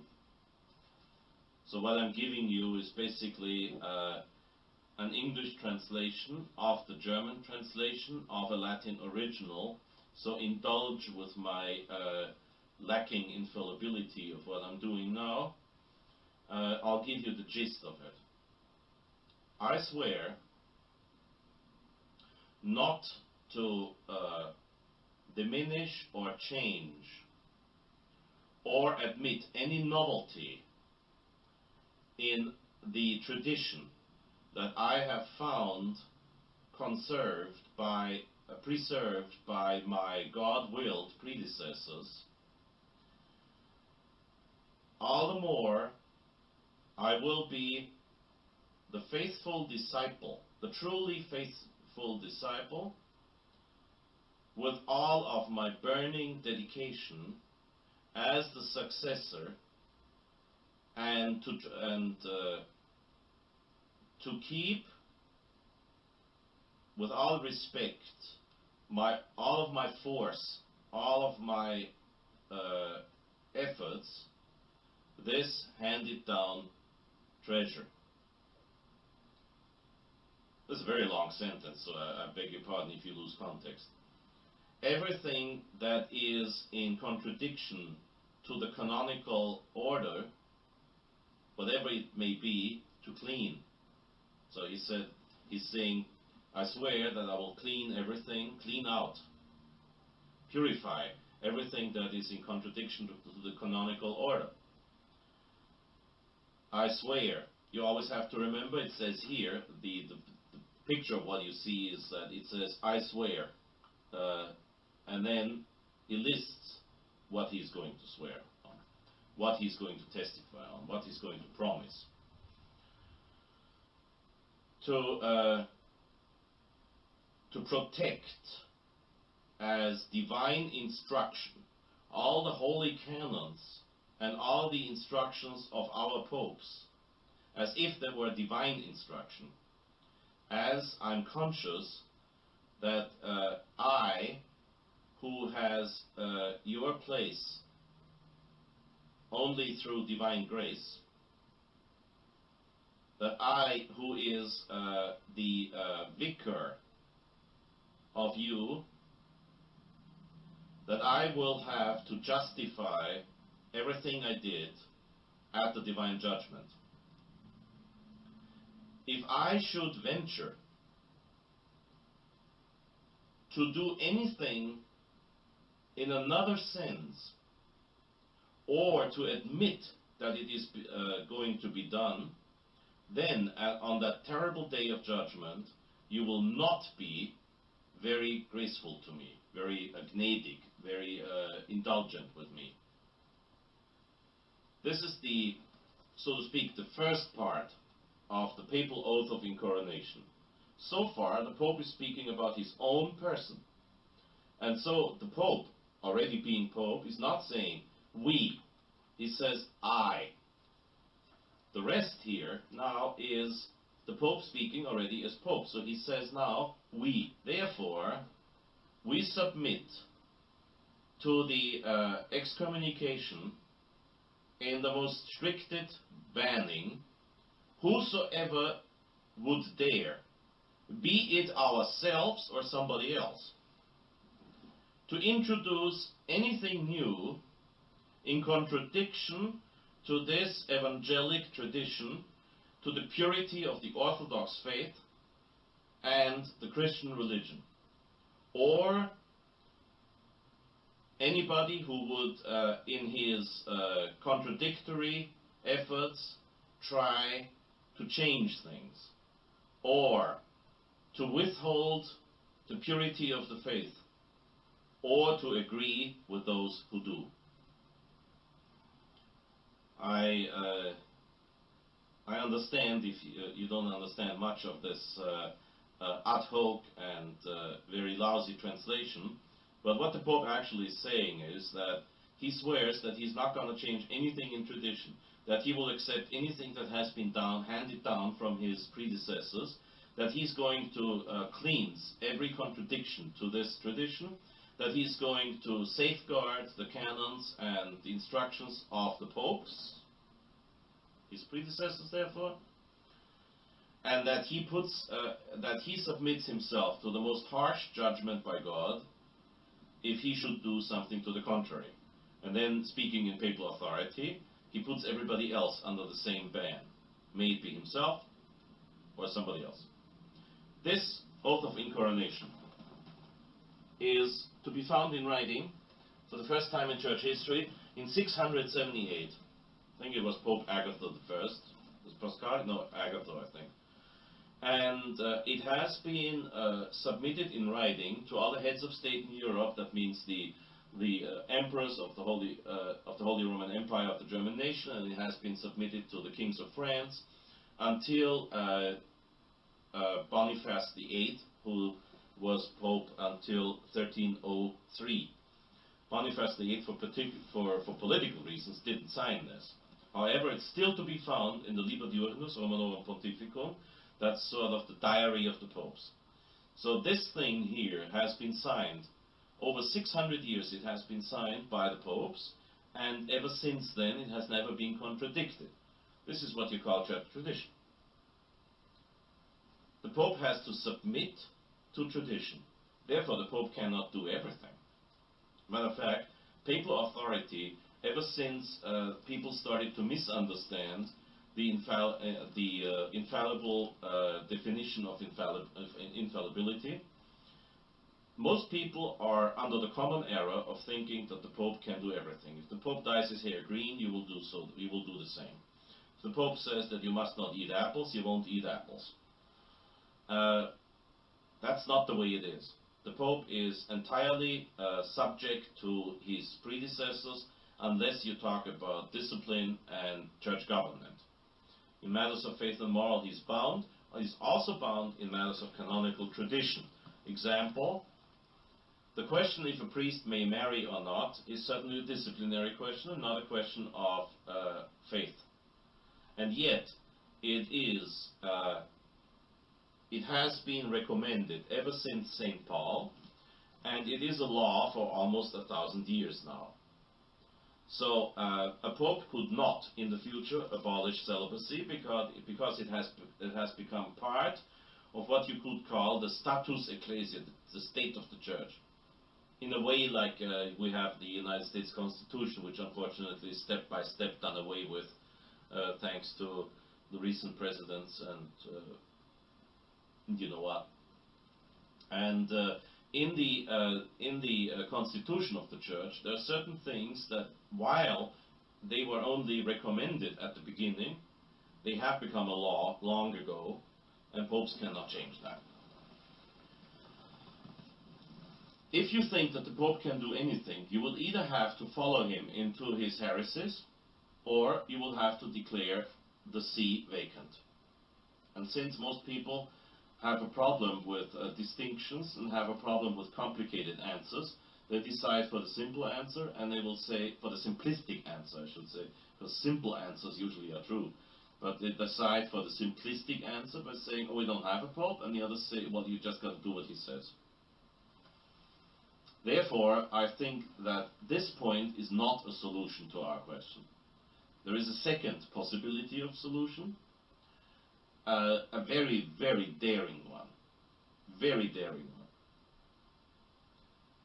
one. And I challenge anyone out there who says that Fr Hesse said, I challenge anyone to have to retract publicly and even have to go to court, if you claim that what I say now is my conviction. I offer a possibility of solution. I do not say that is the answer.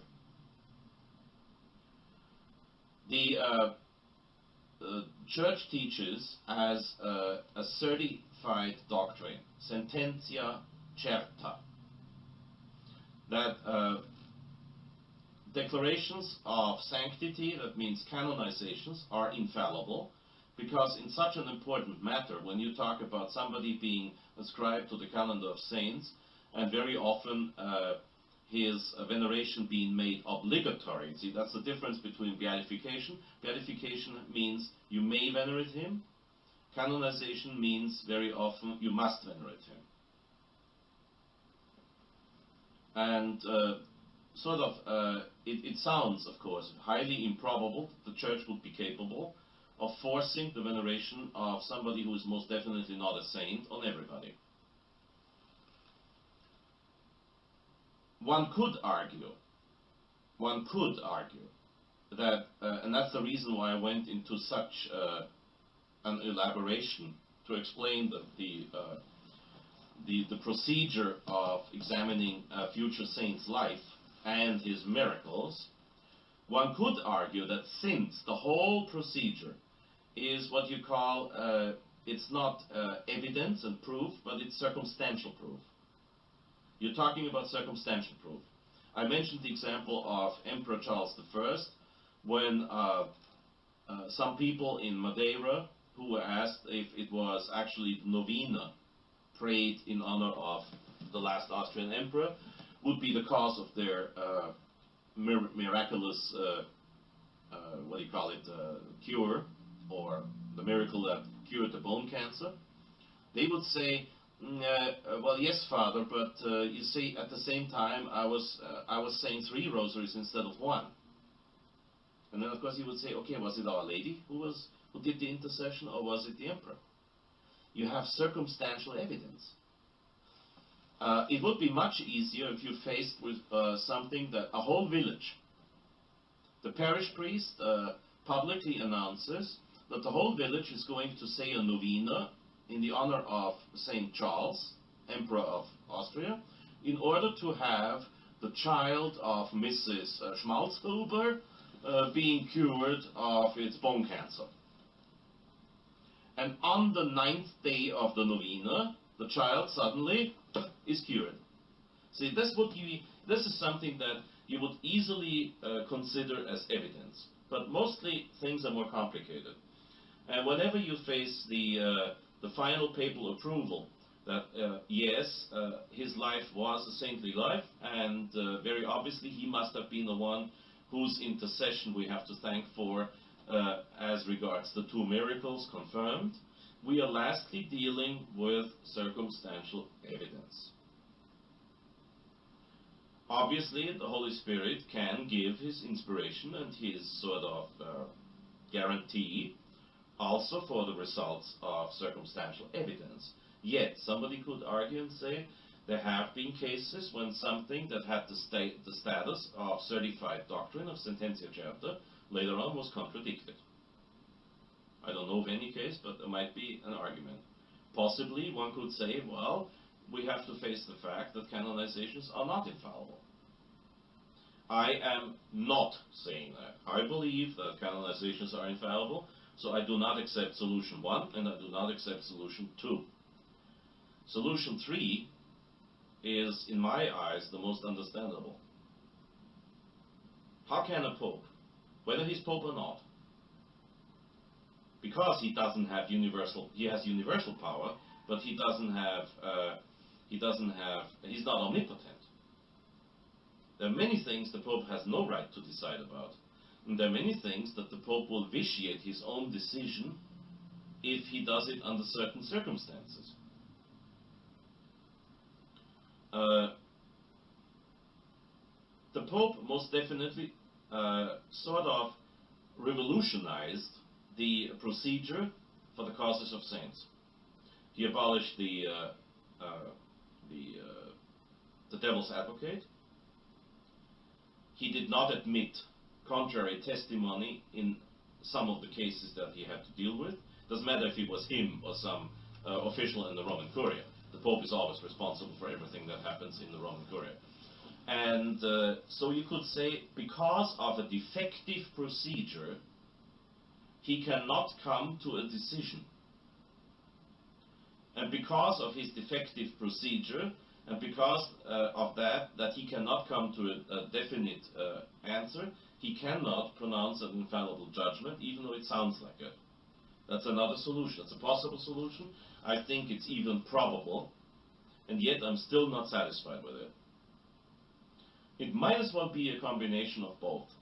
That on one hand, the way the Pope has changed the procedure for examination of the life of the saint, the way the Pope has changed the procedure of discussion, will invalidate any attempt to canonize or beatify anyone, in which case even the case of Padre Pio would have to be re-examined. I firmly believe in the validity of the case of Padre Pio, but if the cause is vitiated, the procedure is vitiated, a future Pope, for the sake of formality, will have to redo the canonization of, or confirm the canonization of Padre Pio, whom, my very good friend and whom I consider a very reliable source on Padre Pio, Father Gruner, said that he most firmly believes in the authenticity of the case of Padre Pio.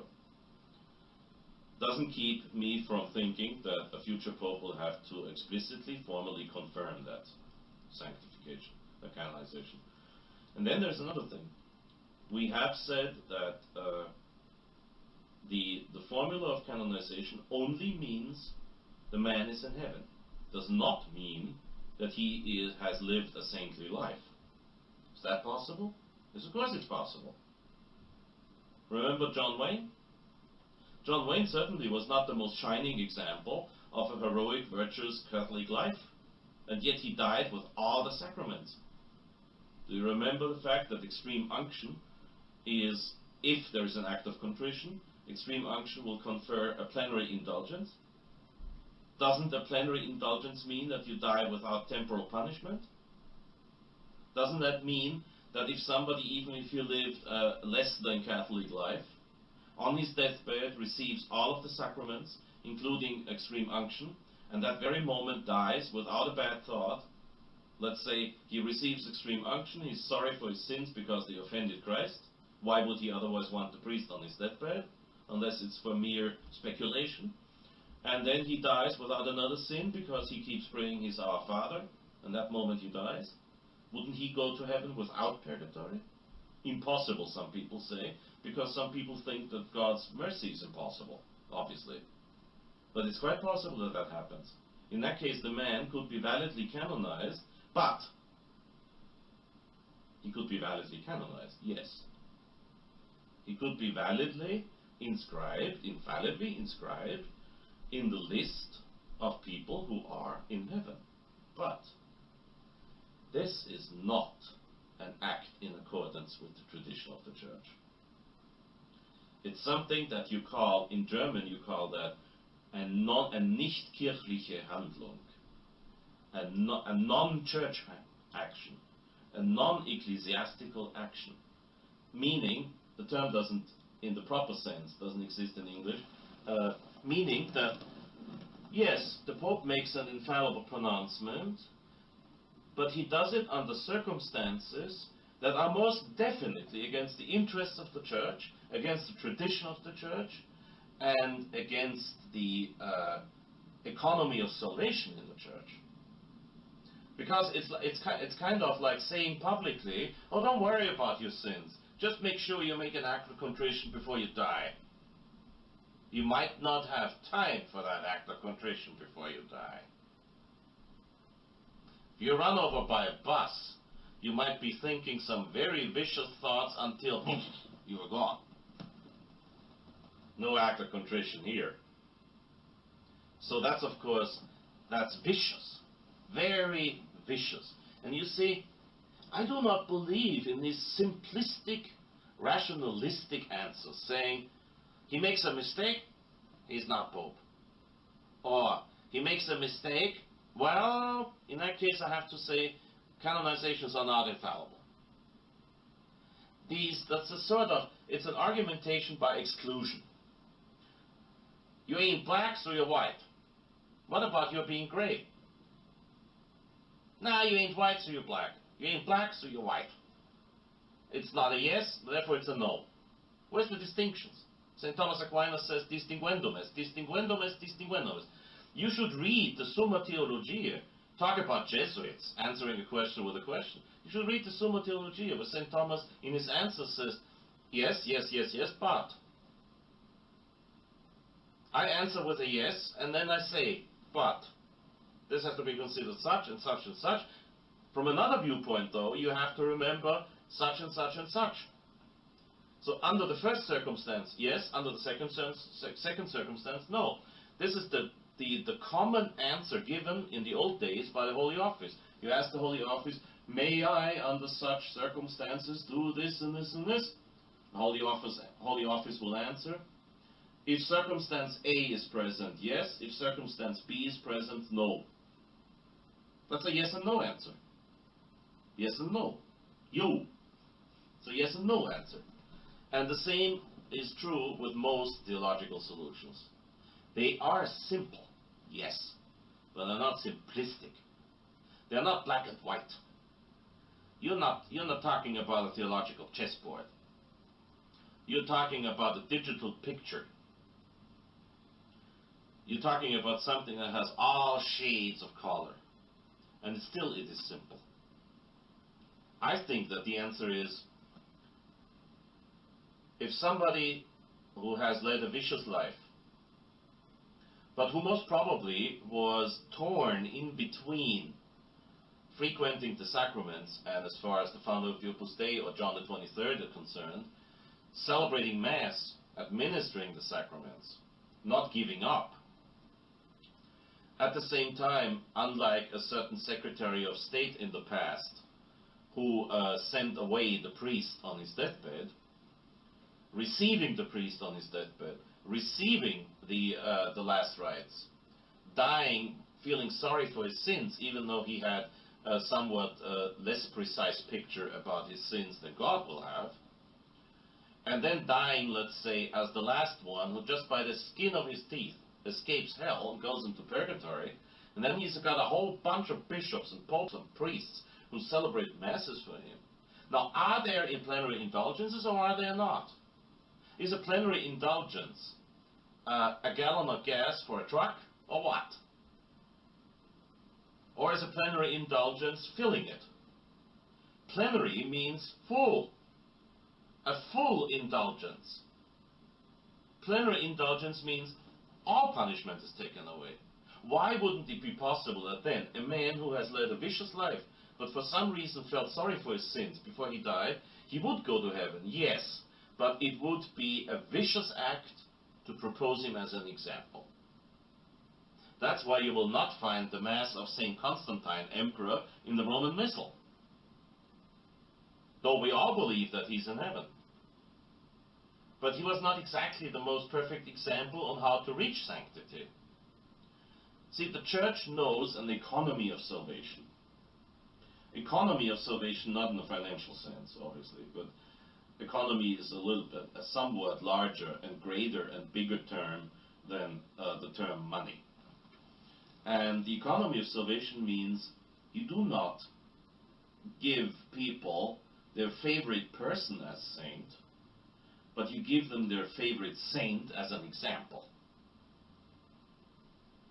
You show them, okay, not everybody can imitate St. Francis of Assisi. I mean, in my case, forget it. I'll never be like St. Francis of Assisi. So I need some other example. One of my favorite examples is St. Pius X. I'm not up to that standard, but he's one of my favorite saints. And he's an example that I'd look on as an example, as teaching me how to lead the life as a priest. But to proclaim somebody, just to reduce such a beautiful thing as the canonization of a saint to a mere idiotic statement, this man is in heaven, is something that's very typical for the present Pope, but it's not impossible, but very typical. In the conciliar church, usually things are done on that level, and it's a very, very low, it's a sub-level of theology. But it doesn't mean that because of that, we have no Pope, no infallible beatification or canonization. It just means that we have something that is called vice. We had that before. Alexander VI abused his priestly authority to legitimize his own physical daughter.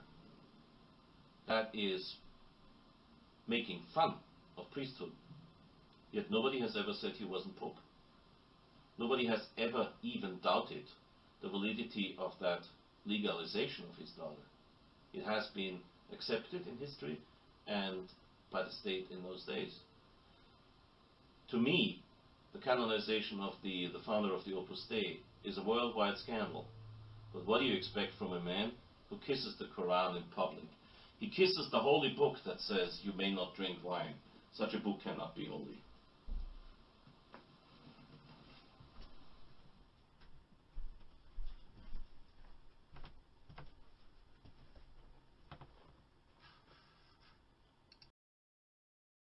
Name him because he's a friend of mine. Michael Davis says the present Pope could not possibly have published, or Paul VI, not possibly have published an order of Mass that is intrinsically evil. That would be against the indefectibility of the Church. My very revered and learned friend Michael Davis should read this book, which yesterday I told you everybody has to have. Ludwig Ott, The Fundamentals of Catholic Dogma. On page 196, paragraph 12, the indefectibility of the Church. Sententia certa. You have to accept it in obedience, even though not in the assent of faith. Sententia certa. The Church is indefectible. That is, she remains and will remain the institution of salvation, founded by Christ until the end of the world. When Paul VI published the Novus Ordo, he did not act as the Vicar of Christ and the Supreme Pontiff of the Catholic Church. That has nothing to do with the indefectibility of the Church, that he published an intrinsically evil rite that is against divine will, against divine doctrine, against the will of God. He simply, in total disobedience to his own job, in total disobedience to Christ, almost in a mockery, in a Lutheran mockery of the sacrifice of Calvary, published a blasphemous, intrinsically evil rite of Mass, never put his signature under any obligation to use this Mass. Therefore, he's nothing else but a heretic who published a heretical book. What has that got to do with the indefectibility of the Church? The Church still is the institution of salvation, isn't it? It is. Founded by Christ, it is. Until the end of the world, it is. What happens out there in the so-called Archdiocese of Chicago, that is what John Paul II in his first encyclical Redemptor Hominis blasphemously says and names as the Church of the New Advent. He calls it the Church of the Council. He calls it the Conciliar Church. He speaks about Vatican II as the Second Pentecost. Blasphemy again. He speaks about, like Paul VI, about Vatican II as a council that is more important than Nicaea. Those are opinions of a twisted mind. This is not church doctrine. It has nothing to do with the indefectibility of the Church.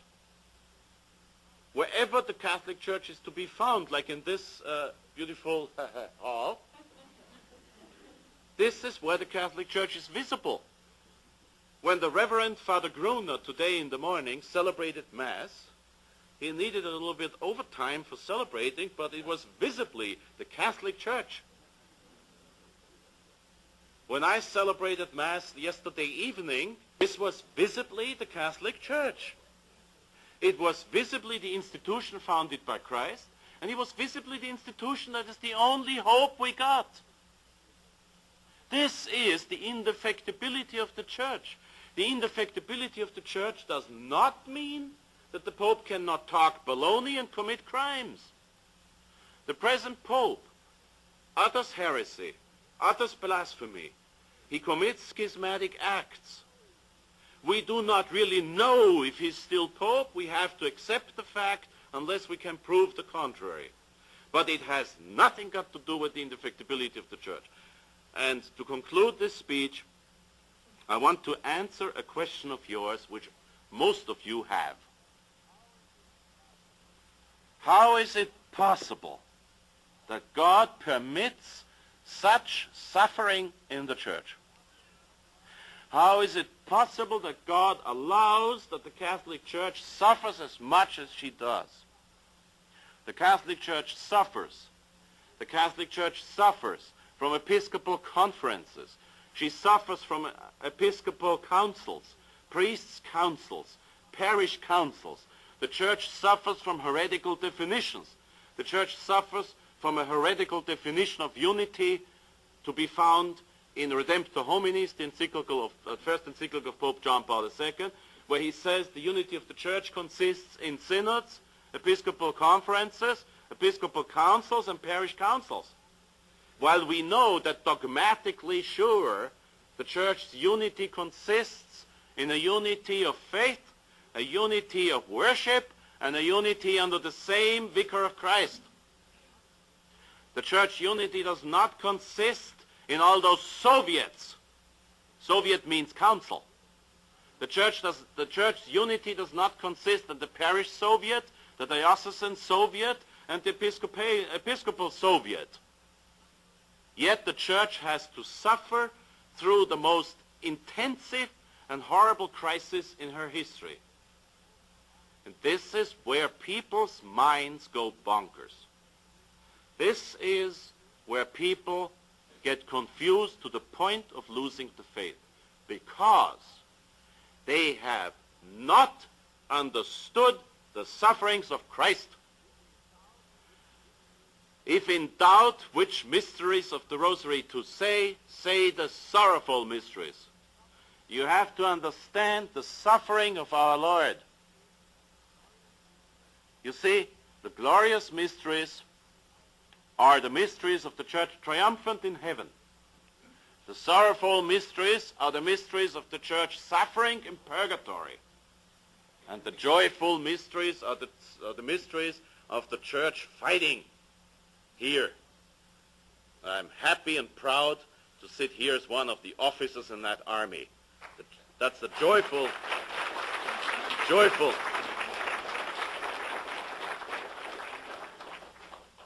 the joyful mysteries. But in order to understand the sufferings of Christ, you have to meditate on the sorrowful mysteries. And then you have to understand an analogy, an insight, that if I may allow myself a personal remark, that only a saint can have. The insight that I'm going to reveal to you now, that only a saint can have. And Archbishop Lefebvre had it on the 29th of June, 1982, at the ordinations in Econ. He gave a sermon, and he said the following: don't get lost because of the sufferings of the church today. You see, the major heresies came up because people did not understand the sufferings of Christ. The Manichaeans, I quoted before, the Manichaeans and Pope Liberius, they could not understand the sufferings of Christ, and they said, a man who suffered like this cannot be God. And they went into heresy, and many of them went to hell. 2 centuries later, under Pope Honorius, they again said, these sufferings of Christ on the cross are absolutely incomprehensible. It is impossible that God goes through this, therefore the sacrifice of the cross was only symbolic. Christ is God, but he's not full human being. He only assumed a human appearance because it is impossible that God may suffer like this. They went into heresy, many of them went to hell. And this is what is happening today. The people cannot understand the suffering of the church. And they confuse the 2 aspects of papacy. The divine aspect of infallibility and the human aspect of sin, error, blasphemy, and crime. And again, there is 2 groups who cannot digest what is going on. There is the people who say, it is impossible that somebody who commits crimes like this, it is impossible that somebody who utters heresies like this can possibly be Pope. It's like saying, one who suffers that much cannot be God. Arianism. And then you have the others who say, it is impossible that the Pope makes mistakes like this. The Pope is the Pope, is the Pope, is the Pope. Whatever he says cannot be that wrong. They think that he is only God, and they forget the human side, just like the monotheists under Honorius. When in reality we have to understand, this Pope is a human being. He has a social background that was horrible. He never had a chance to study theology the way I did. He grew up in heresy. He grew up in total confusion of philosophy. He's a phenomenologist. For him, this is a glass of wine if there's wine in it. It's an ashtray if I use it as an ashtray. St. Thomas would say this is a glass of wine even if you use it as an ashtray. That's realism. This Pope never had realism. Long before the council, he said we have to have religious liberty. Long before the council, he said the truth depends on how you see it. This is his background. This is the human background. And you believe that the Holy Spirit is asleep? The Holy Spirit made sure that Vatican II never became obligatory. Maybe it never even was a council. The Holy Spirit made sure that there is no single one papal signature under a document that says that I have to use the new missal. There is a notification of the congregation that says I must use the new missal. The Holy Spirit made sure that this Pope, in 20 years of pontificate, Only once he said, "In virtue of my apostolic authority, I herewith define, declare, and decree that no woman can ever become a priest, and this has to be believed forever." I agree with this. That is the only time he used the terminology of infallibility. And this is exactly the reason why, to me, the question if he's really Pope or not, in a certain sense is academic. The question if the new Mass is valid or not is academic. You must not go there anyway. The question if this Pope is Pope or not is academic. You can't follow him anyway. The question if the new Mass is a good thing or not is academic. It's against divine law. Canon 13, 7th session of the Council of Trent, period. It's against Quo Primum, which is an infallible document by St. Pius V, period. That's it. These are academic, theological, speculative questions, which are highly interesting, but not to you. You have to save your soul. So do I. And everything that I said, whatever I said, and whatever I will say, is of zero, zilch, nix, nothing value if you're not in the state of grace. Most catechisms, unfortunately, do not follow the Baroque tradition of catechism, where the first question was the following. This is a sermon of 30 seconds. Why was I born? Answer. I was born to contribute to the greater glory of God and thus reach heaven. Amen.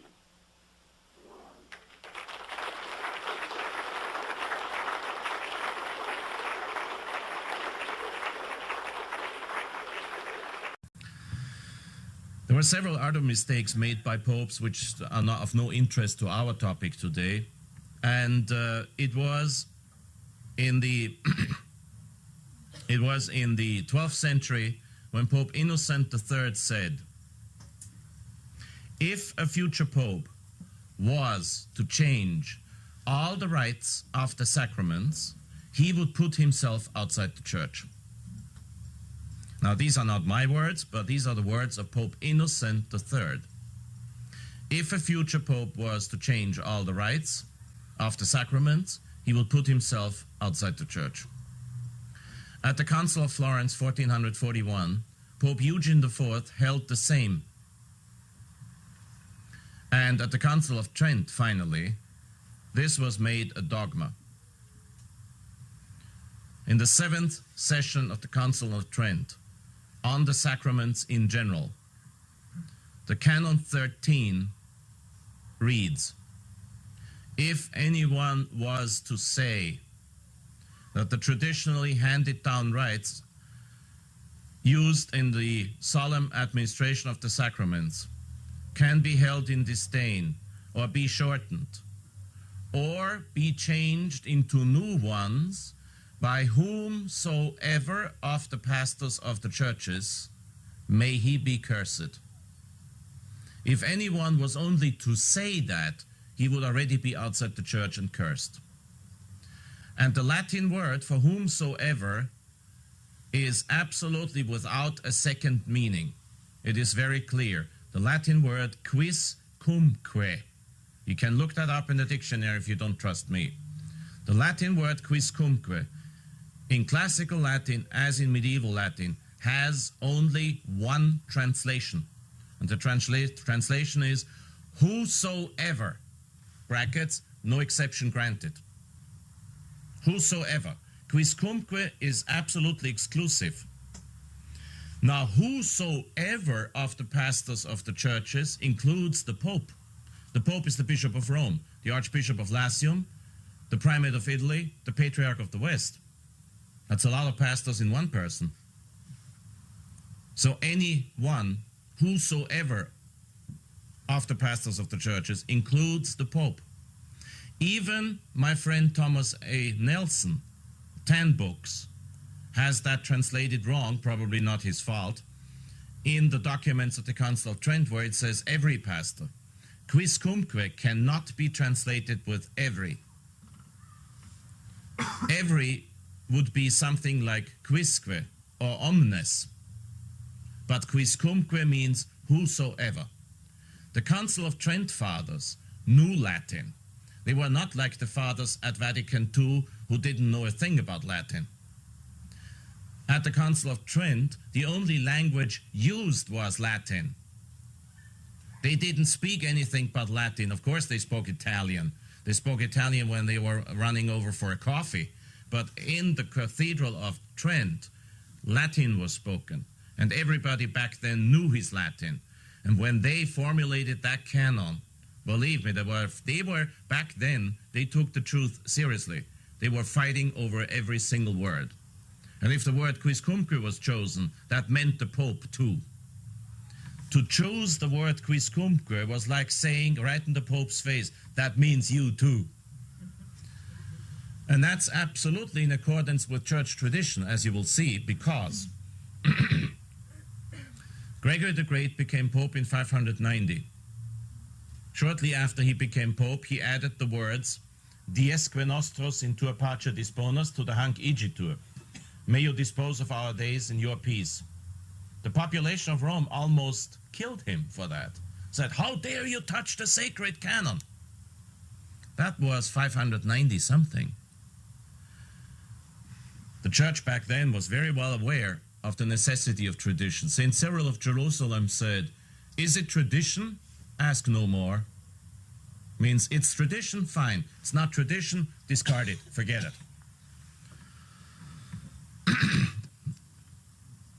The Fathers of Trent therefore said that the Pope could not change the rites. Is that my interpretation or is it papal teaching? It is implicit papal teaching because have you ever held a Roman Missal in your hands? Well, if you get a chance, look up the first decrees at the beginning of the book.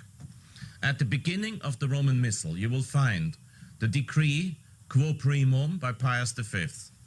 And as the only exception in church history, you will not only find Pius V's decree, but you will find 3 other decrees. All through church history, no pope published a book without cancelling his predecessor's document if there was one. The typical way, for example, of publishing the Code of Canon Law or the Corpus Juris Canonici that was the predecessor before 1916 would be to authorize a new edition and put in one's document, like Pope Urban IX would put in his name and throw out his predecessor's decree. The Roman Missal, since 1570, is the only exception in church history. Why? Because Pius V did nothing else but respect the Council of Trent when he codified what was there. When Pius V, Saint Pius V, in 1570, published the Roman Missal, he did not change anything. He changed a few little rubrics that were kind of, how do you say, they were not clear. They were kind of confusing, and so he changed them. But the book as such was the missal that had been used for centuries by the Roman Curia. And he canonized it with the decree Quo Primum, in which he says, not only the book must never be changed in the future, this Mass must be said by all priests in the future, but the decree as such is irreformable. Some people now argue that the Pope cannot bind the Pope. They argue in what you call legalistic nonsense. They quote Roman law and they misquote Roman law because they quote Roman law well, but they quote Roman law on a wrong level by quoting the old line, par in parem potestatem non habet. An equal has no power over an equal. The Pope, at first sight, may seem another Pope's equal. But then, how about the dogma of the Immaculate Conception? Can a future Pope take that back? No, you know very well he can't. So that means that the popes have to respect their predecessors. And as a matter of fact, that's exactly what the old oath of incoronation says. Don't be mistaken by the fact that the oath of incoronation was signed in writing by the popes only between the year 781 and 1302. But the text of the oath of incoronation is still today to be found in that singular collection of rites that pertain only to the Pope called Liber Diurnus Romanorum Pontificum. The text is still there. No Pope has ever contradicted that text. We are talking about basically 1500 years approved theology. That means it's the faith of the Church that the Pope cannot change things. And there, in the oath of incoronation, it says, if I was to betray the handed-down tradition of my predecessors, God shall not be a merciful judge to me at the last judgment.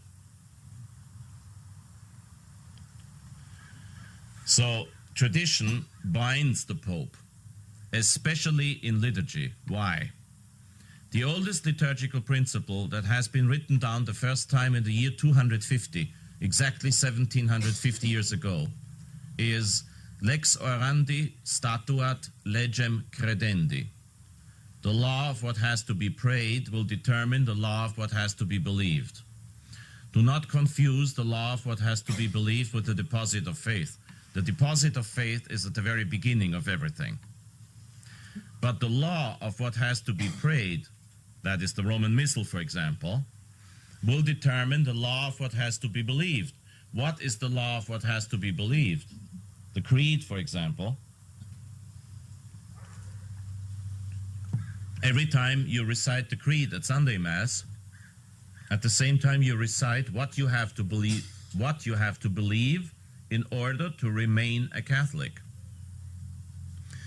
Now, in the liturgy, you always found the Feast of the Immaculate Conception. You talk about Lex orandi, the law of what has to be prayed. In an ancient missal of the 14th century, or in a handwritten missal of the 8th century, you will find the Feast of the Immaculate Conception on December 8th. That's the law of what has to be prayed, because the priests had to celebrate that feast. However, it only became the law of what has to be believed in 1854, when Pope Pius IX proclaimed the dogma of the Immaculate Conception. So you can easily see in history that the law of what has to be prayed will determine the law of what has to be believed. Lex orandi statuat legem credendi. Until Pope Pius XI included it, no pope ever misquoted that line. So for uninterrupted 1600-something years, we had the popes quoting the same line in the same way, always saying the same thing. Then Pius XII in 1947 turned this line around, which I don't think he had the right to do. It's a theological mistake, but it's not our topic today to talk about Pius XII. You can see from this principle that the Roman Missal cannot be considered a mere disciplinary law. It is much more than that. It is way above any discipline. The Roman Missal is the #1 law of what has to be prayed, because Holy Mass is the #1 prayer. Therefore, when Pius V said this Missal cannot be changed, and this decree confirming that is irreformable, he did in fact bind his successors. I ask you, is this my interpretation or is it the Pope's? Well, I showed you that is the papal interpretation, because even John the 23rd did not dare to take out quo primum or the decree followed with, by Clement VIII or the decree by Urban VIII. He did not dare to replace these documents. That means even John the 23rd visibly thought that he was bound by his predecessors' decrees. That makes 400 years of popes being bound, who felt, quote unquote, that they were bound. Of course, the popes didn't just have a feeling about it. leave the feelings in California. In the Vatican, you have theologians to discuss things like that. Every single pope, before he writes a decree, will ask his cardinals and his theologians on how to write it. Very few popes ever were proud enough to think that they could single-handed write decrees. And that shows you why the new rite, which Paul VI himself called Novus Ordo Misse, the new order of Mass, is not a work of the Church. And it cannot be considered the Latin Roman Rite because the Latin Roman Rite is bound in the old Roman Missal. So what do you call it? Well, I call it a schismatical new rite. Why? Why? What does schism mean? Literally, in Greek, schisma means to cut, the cut, a cut somewhere. Schism, to go into schism means you cut yourself off the Church. You do not split the Church, as John Paul II says, or wants you to believe. You cut yourself off the Church. You cut yourself off from the Church. You leave the Church, in short. A schismatic act is not necessarily a formal schismatic act by declaration, so that you're really to be considered a schismatic, but it is something that cuts off something of the Church. Now, against Church tradition and against the Council of Trent, against Quo Primum, and against the interpretation of 400 years of papacy, Paul VI wrote up a new rite. Therefore, that has to be considered a schismatic rite. If it is a schismatic rite, it cannot be considered the Roman rite. If it's not the Latin Roman rite, but a schismatic rite, you cannot apply Pope Pius XII's decree Sacramentum Ordinis to examine its validity. You will have to examine the validity of the Novus Ordo rite the same way the Church has always examined the validity of schismatic rites. How did the Church go about it? Now, the last one to go into a thorough examination of schismatic rites was Pope Leo XIII in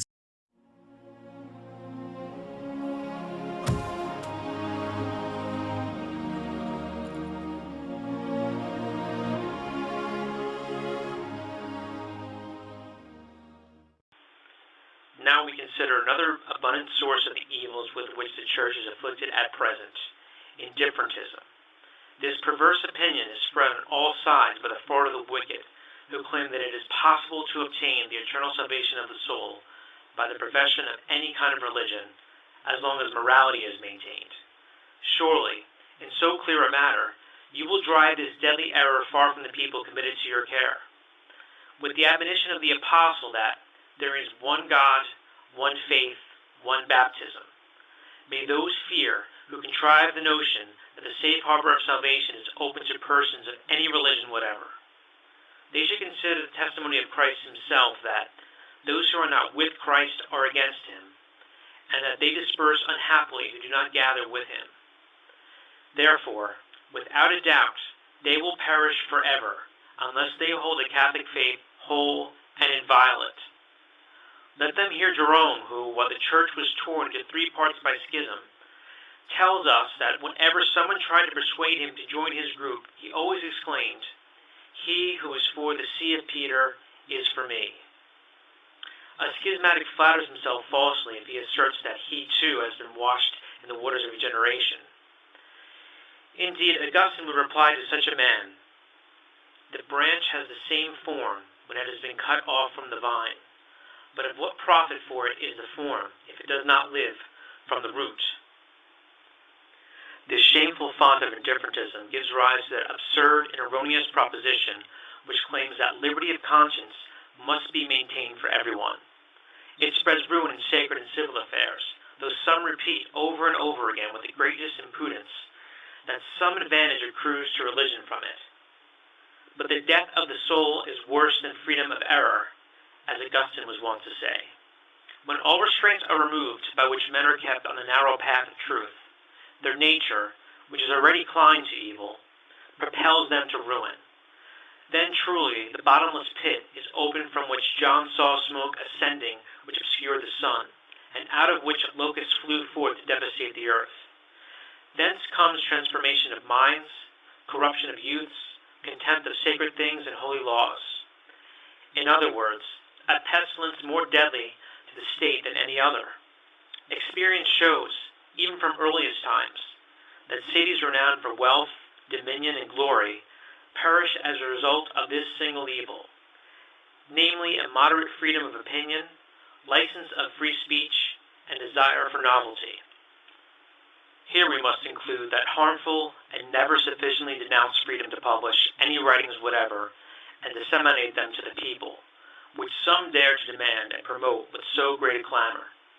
We are horrified to see what monstrous doctrines and prodigious errors are disseminated far and wide in countless books, pamphlets, and other writings which, though small in weight, are very great in malice. We are in tears at the abuse which proceeds from them over the face of the earth. Some are so carried away that they contentiously assert that the flock of errors arising from them is sufficiently compensated by the publication of some book which defends religion and truth. Every law condemns deliberately doing evil simply because there is some hope that good may result. Is there any sane man who would say poison ought to be distributed, sold publicly, stored, and even drunk because some antidote is available and those who use it may be snatched from death again and again? The Church has always taken action to destroy the plague of bad books. This was true even in apostolic times, for we read that the apostles themselves burned a large number of books. It may be enough to consult the laws of the Fifth Council of the Lateran on this matter, and the Constitution which Leo X published afterwards, lest that which has been discovered advantageous for the increase of the faith and the spread of useful arts be converted to the contrary use and work harm for the salvation of the faithful. This also was of great concern to the Fathers of Trent, who applied a remedy against this great evil by publishing that wholesome decree concerning the index of books which contain false doctrine. We must fight valiantly, Clement XIII says in an encyclical letter about the banning of books. As much as the matter itself demands, and must exterminate the deadly poison of so many books, for never will the material for error be withdrawn, unless the criminal sources of depravity perish in flames. Thus, it is evident that this Holy See has always striven, throughout the ages, to condemn and to remove suspect and harmful books. The teaching of those who reject the censure of books as too heavy and onerous a burden causes immense harm to the Catholic people and to this see. They are even so depraved as to affirm that this is contrary to the principles of law, and they deny the Church the right to decree and to maintain it.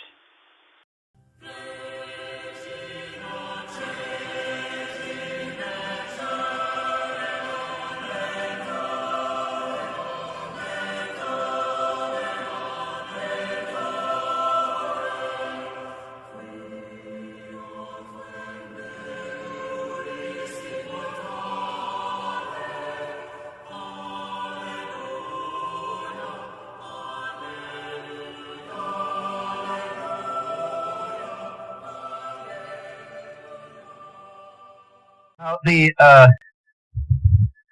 whole mess Fr Hesse is going to talk about started, well, it goes back to the original sin, of course, but it started in an intensive way at the end of last century when Pope Leo XIII, who was a very good pope and a very intelligent pope and a very erudite pope and a very gifted pope, but not exactly the best, how shall I say, he didn't know people. He was not a good judge of men. And he chose as his Secretary of State a certain cardinal called Mariano Rampolla del Tindaro, who unfortunately was not only member of a Masonic lodge, but had founded his own Masonic lodge. So that's when everything started. Cardinal Mariano Rampolla del Tindaro is the one who is responsible for the otherwise strange fact that it needed until 1899 before what is sometimes called the Americanist heresy was condemned, which consists basically in the same type of errors and ecumenism that was officially pronounced in Vatican II. Mariano Rampolla del Tindaro unfortunately had spiritual children. I don't know if he had natural children, I'm not interested, but he had spiritual children, And when St. Pius X died, one of his own protege, his own spiritual son, became Pope, and that's Benedict XV. But we'll come back to that. In 1903, when Leo XIII died, Mariano Rampolla del Tindaro almost became Pope. And here's the reason. People like footnotes and sources. Here's the reason why I know that Mariano Rampolla del Tindaro was in fact a Mason and not just, and this is not just a rumor, because the Empress of Austria, the last Empress of Austria, Zita, was a very good friend of my uncle, Monsignor Hesse, in Vienna, and she told him personally before she died that Francis Joseph, the before last Emperor of Austria, who reigned between 1848 until 1916, knew that Mariano Rampolla was a Mason.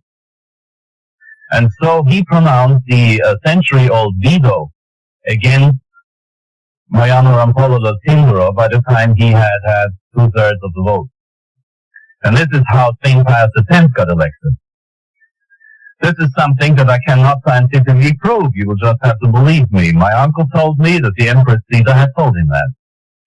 As far as I know, my uncle never lied to me, and as far as I know, the Empress Zita was a very honest person. And this is, of course, family tradition in the Habsburgs. This is not something that would be given to the newspapers, but the Empress, of course, having been the wife of the grandnephew of the old Emperor Francis Joseph, knew about these things. And so in 1903, we almost had a Masonic Pope. In 1914, we got a Pope who could not exactly be called a Masonic Pope, but he was not all too unfriendly person. Fortunately, there's good things coming out of everything. The First World War kept the Pope busy enough to stay out of church politics. And in 1922, Pius XI got elected. Now, whatever I say here, I do not believe that Pius XI was in any way bad personally. But again, naive and too trusting, he appointed a certain Cardinal Gaspari, who had been the Secretary of State under Benedict XV, to be his Secretary of State. And Cardinal Gaspari was a sort of spiritual grandchild to Mariano Rampolla del Tindaro. So we get the same tradition going. And there's something much worse about it. Pius XII, who for many so-called conservatives and so-called traditionalists is the most holy of all popes ever, something like this, and the last beautiful, glorious Catholic pope, in fact, was not exactly what some people believe he was. Eugenio Pacelli was not only never in a seminary, except for 2 years. He had homeschooling, but not the way it is now. This was the other way around in the last century. Pacelli went to high school after the so-called Risorgimento, the separation of church and state in Italy. He went to a high school that is called help me, Father, the Liceo, you still got it in Rome. And it was the most secular and anti-clerical of all high schools in Rome. Liceo Visconti. And in the Liceo Visconti, Pacelli was raised. After that, he was taught privately by university professors. And just for the sake of canon law, he went to a seminary for 2 years. Guess what seminary? He spent the 2 years of his seminary as a seminarian in the Collegio Capranica of all places. Now, the Capranica in Rome was and still is the center of modernism. All the famous modernists that were condemned by Pius X lived in the Capranica or worked for the Capranica or had some connections to the Capranica. Now, I'm not saying that Pius XII was a modernist. In not a single one of his documents you will find something wrong. I mean, you can always interpret things in a negative way and find faults even with the greatest church fathers' writings. But not a single piece of Pius XIV writing could be called anything but Catholic. The problem with Pius XII is what he did. And here is what he did. I do not have to tell the people present, not yet, not today, that you cannot touch liturgy. Father Trinchard in his book makes that evidently clear, and he's absolutely right about it. No pope and no other person, therefore, has the right to touch liturgy, to change liturgy, or to create anything new in the liturgy. Pius XII did. In 1949, he discovered a certain teacher at the Lateran University in Rome called Annibale Bonini. Does that ring a bell, that name? It was Pius XII who discovered Bonini. It was Pius XII who funded Bonini. It was Pius XII who gave Bonini the power to change things. Before I forget to say that, John the 23rd, the moment he was Pope, threw Bonini out. Needless to say, Father VI had him back immediately. But Pius XII asked Bonini to reform Holy Week. Now, there's two parts of the Roman Missal: the Ordo Missa, the unchangeable part, and the Propers. Now, the most important part of the Propers is Holy Week, needless to say. And he wanted Holy Week to be changed. I have to remind you of the fact that the ceremony on Good Friday, the Mass of the Pre-Sanctified, is the oldest part of the entire Latin Roman liturgy. The Mass of the Pre-Sanctified most probably goes back to the times of the Apostles. I mean, as is. Until Pius XII. There is no time tonight, unfortunately, to explain the changes. I would like to give a 3-hour conference on that, and it would be worth it, but you just look it up. You try to find a missal was printed before 1949 and one that was printed after 1955, and you compare the changes. You will be surprised. There's one change only that I'm going to point out. In the old liturgical rules, there's a reason why you will never see a black curtain on the tabernacle. Even in a Requiem Mass, the curtain on the tabernacle has to be violet as reverence to the Blessed Sacrament. Now, with that in mind, as an excuse, Bonini in 1950 and 1949 changed the Good Friday liturgy around, and instead of wearing a black chasuble all through Mass except the Adoration of the Cross, the priest now wears a black coat until the communion rite, and then he wears a violet chasuble at the communion rite. Now, the excuse for this change, which was unheard of in the Catholic Church, the excuse for this change was reverence to the Blessed Sacrament. But at the same time, they abolished the incense. In the old days, before 1949, Blessed Sacrament, first of all, no communion to the people, and I refuse it on Good Friday. The Blessed Sacrament was kept on a side altar that was beautifully decorated, and then after the Adoration of the Cross and the Improperia, the priest would, in a solemn procession, pick up the Blessed Sacrament, carry it over to the altar, and all the way it would be incense. It would be incense at the special side altar. It would be incense with the thurifer walking backwards, and 2 of them, as a matter of fact, on the way to the altar, and then it would be incense on the altar, and after elevating the paten with the host, which is not to indicate consecration, but just to show our Lord to the people, the priest would not just genuflect, but make a reverence down to earth, which is exactly how the consecration was done in the early days. Before they had to stop insisting on it because old priests and old bishops were not able to perform that anymore. And this is one of the most fundamental changes in reality, because it's the first time that any pope ever dared to attack or touch the oldest part of the entire liturgy. Now, in the Eastern churches, you still have pre-sanctified masses on the Ember days. But in the Catholic Church, the Mass of the pre-sanctified Good Friday is the last one left. Was the last one left, because now, of course, forget it. So this is just to show you what Pius XII did. Don't ever think that Pius XII was the last conservative pope. He was anything but conservative. He was Catholic. He had the faith. He proved this in writing. He gave it to us in writing, so to say. But in his actions, he was the first pope of the new church. And don't forget, König, Alfring, Stöckner, Swinnen, Leonard, and all these people were appointments by Pius XII. He chose them. And don't tell me, yes, but he didn't make them cardinals. That's not true. He didn't make them cardinals because he didn't want to make them cardinals, but because after 1953 he did not appoint a single cardinal anymore.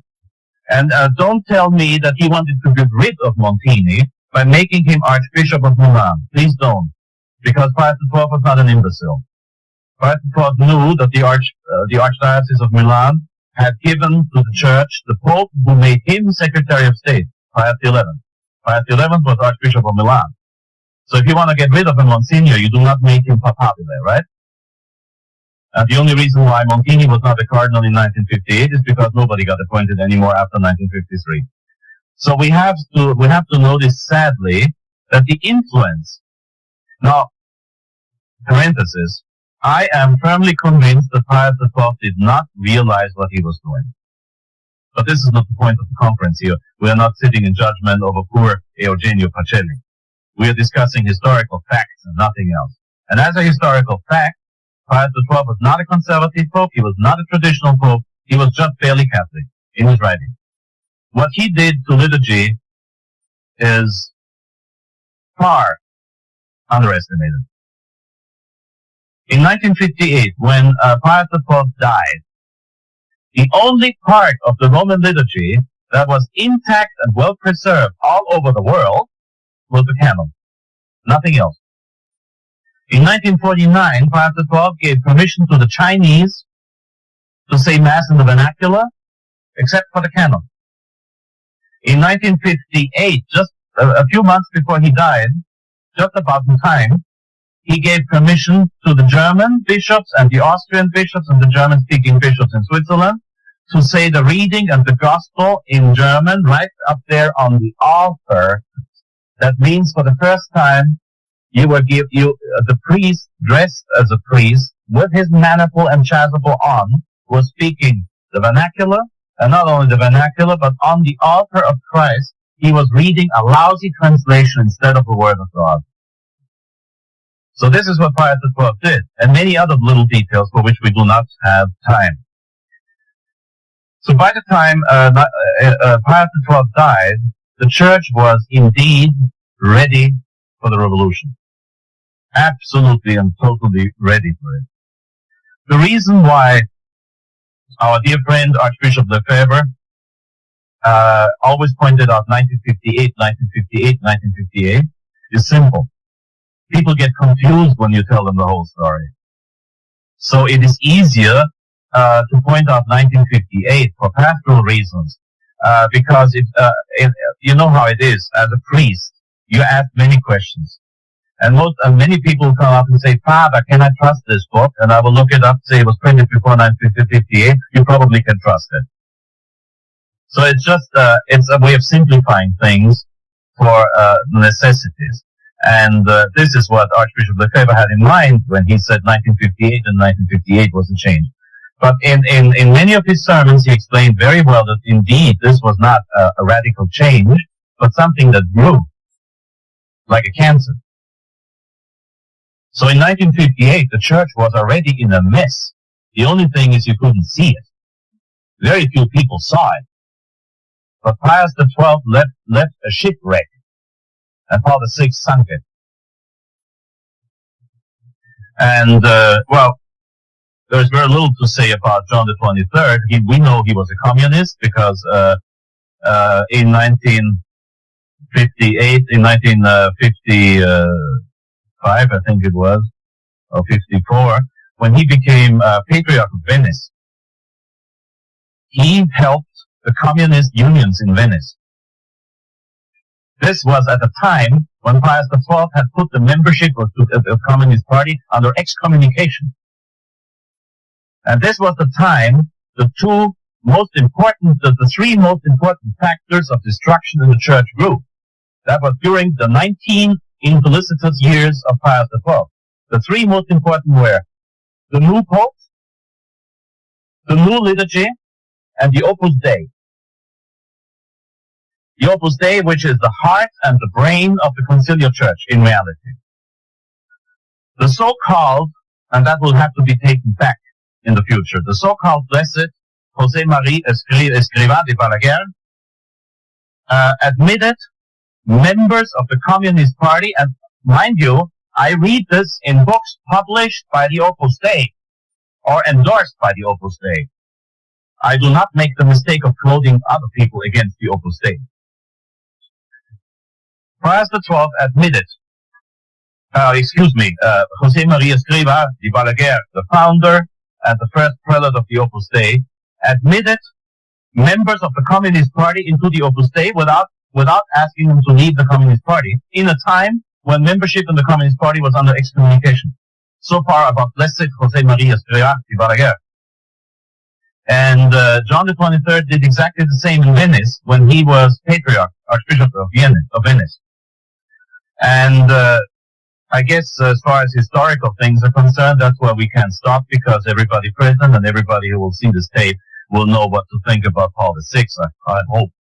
I should say something about the past of Paul VI. In the 1930s, a certain book called L'Humanisme Intégral, Integral Humanism, by a certain Jacques Maritain, which is a book that populates the impossible and the blasphemous, because it populates the reconciliation of humanism and Christendom. This book was translated by a certain Giovanni Battista Montini into Italian and got an absolutely spectacular preface. The translator loved the book.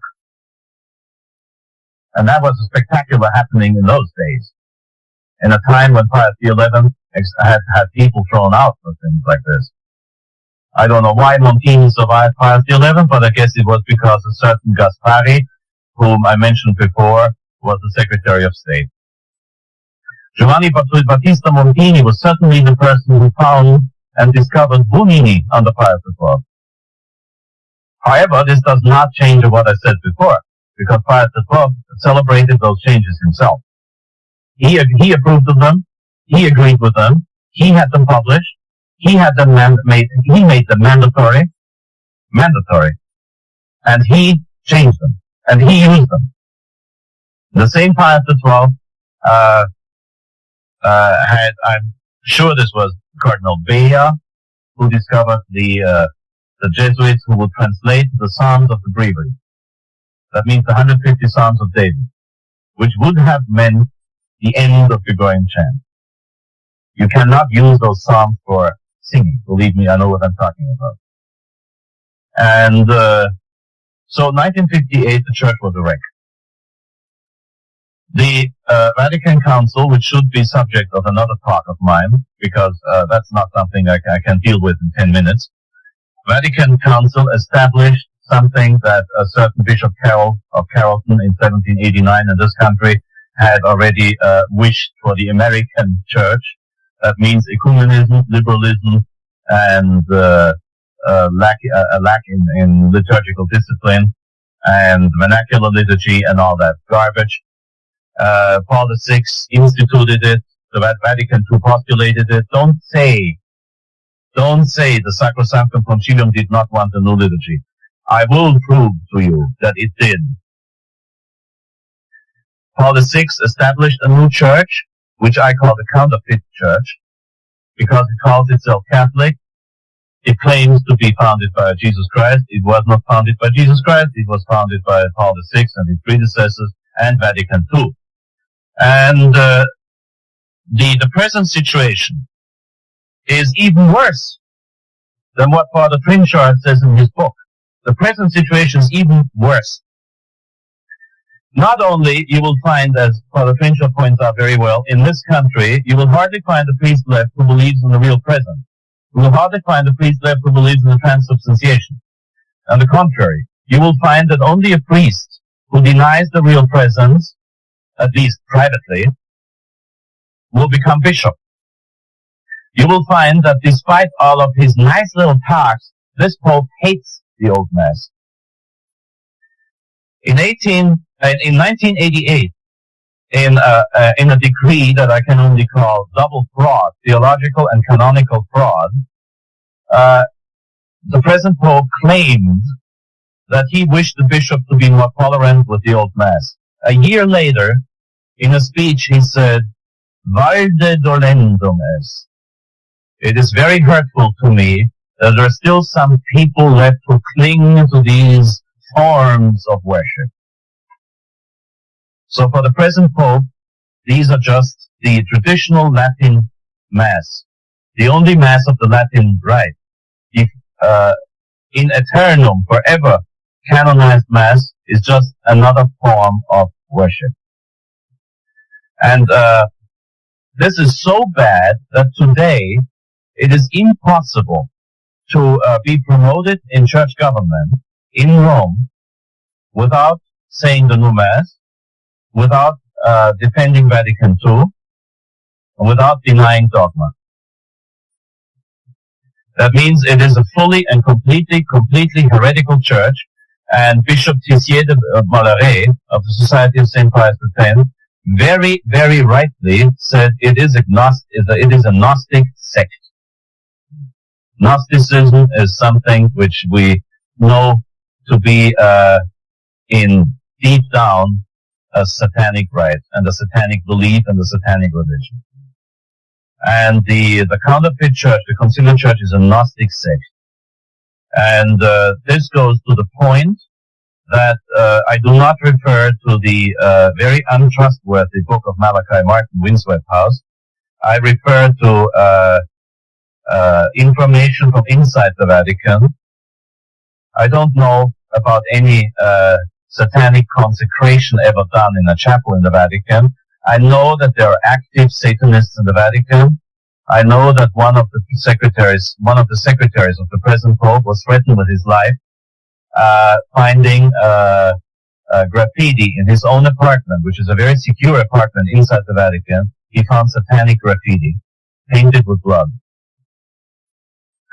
And they tried to murder another secretary of the Pope, because this present Pope is not good enough for them, believe it or not. When you want to realize in what a state the church is, then first you have to see in what a state this Pope is. I believe that this present Pope has never had the Catholic faith. His documents prove that to me. Because in his documents, I quote, Catechesi Tradenda number 32, he's quoting Dignitatis Humanae number 3, the Pope speaks plain heresy. I do not say that makes him cease to be Pope. I do not say that. It's material heresy. He just writes it. He doesn't say, I want to say something different from the Council of Trent. He does not say, the Council of Trent said, but I say. He just says, I'm perfectly within tradition when I say that a Protestant can be saved through the efforts of the Protestant churches. So that's material heresy. Material heresy doesn't necessarily make him to seize Pope, and the future Pope will have to decide that question anyway, so we cannot endorse and help the sedevacantists. But when you realize in what a situation we find the church with this Pope, and when I tell you that this Pope is by far not good enough for them, not heretical enough, not modernist enough, then you know what the church looks like. And I'm talking about not just a minority clique in the Vatican, but I'm talking about the majority of the bishops. I'm talking about the majority of the clergy, to whom this Pope is the symbol of conservatism. They just collected signatures a year ago. They collected signatures in Austria against this Pope because he's too conservative. He's not open enough, not accommodating enough, not ecumenical enough. And here you talk about the Pope who worships nature with animists in a sanctuary at Lake Togo in Cameroon in 1986. In this regard, I recommend Daniel Leroux's book, Peter, Dost Thou Love Me?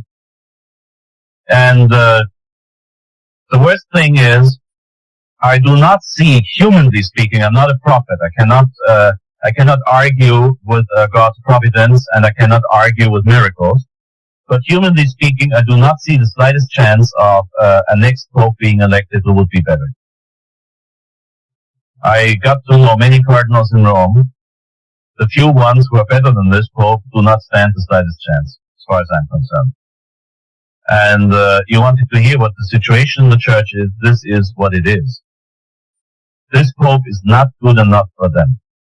Even though he speaks about the second Pentecost, he speaks about the Church of the New Advent, and in his encyclicals he hardly ever, if ever, mentions the Roman Catholic Church or the Catholic Church. In his first encyclical, Redemptor Hominis, which is usually the program encyclical of a pope, he does not mention the word Roman Catholic or Catholic Church even once. Not once. But he speaks about the conscience of the Church. You, living in this country, you just have to switch on TV and you will, this will sound familiar. Conscience of the Church. It's all psychology, not theology. And he speaks about the Church of the New Advent, which for this Pope who 3 times in a row already claimed that he's not a millenarian. However, the year 2000 seems to be the most important thing for him. And, which is ridiculous. It shows that he's a superstitious pagan deep in heart. He's not ignorant of theology. He's not ignorant of canon law. He proved that in Ecclesia Dei. And he seems to be a superstitious pagan because he talks all the time about the year 2000, about the new Pentecost, which is dogmatically impossible. And he talks about the Church of the New Advent. What new Advent? And this Pope is not good enough for them. Now, the Opus Dei is the intellectual nucleus of the Conciliar Church. It's the brain of the Conciliar Church. Because the Opus Dei will openly admit that it was José María Escrivá de Balaguer who had the idea of Gaudium et Spes, the idea of a church based on the lay people, a church growing from beneath. Which is the church, you have to understand, the church is essentially ecclesiastical, priestly, hierarchical. The church comes from Christ through the Pope, the cardinals, the bishops, and the priests unto the faithful. It does not grow among the faithful. José María Escrivá de Balaguer, all of his life, preached that the church grows on the basis of the faithful, on the laity. And in this regard, I recommend to everybody present that you must read, I demand, if you want to inform yourself, and that's the reason why you're here or watching the tape, you must read the encyclical of Pius X against modernism, Pascendi, Dominici Gregis. You must read it. And you must not just flip through it like a Clive Cussler novel. You have to study it. And you will find the paragraph where St. Pius X says, we are facing a grave danger with that concept of the laity, the church being based on the laity. So the idea of a church that was based on the laity was condemned by Pius X. But José María Escrivá de Balaguer preached it, and who approved his institution? Pius XII. Again.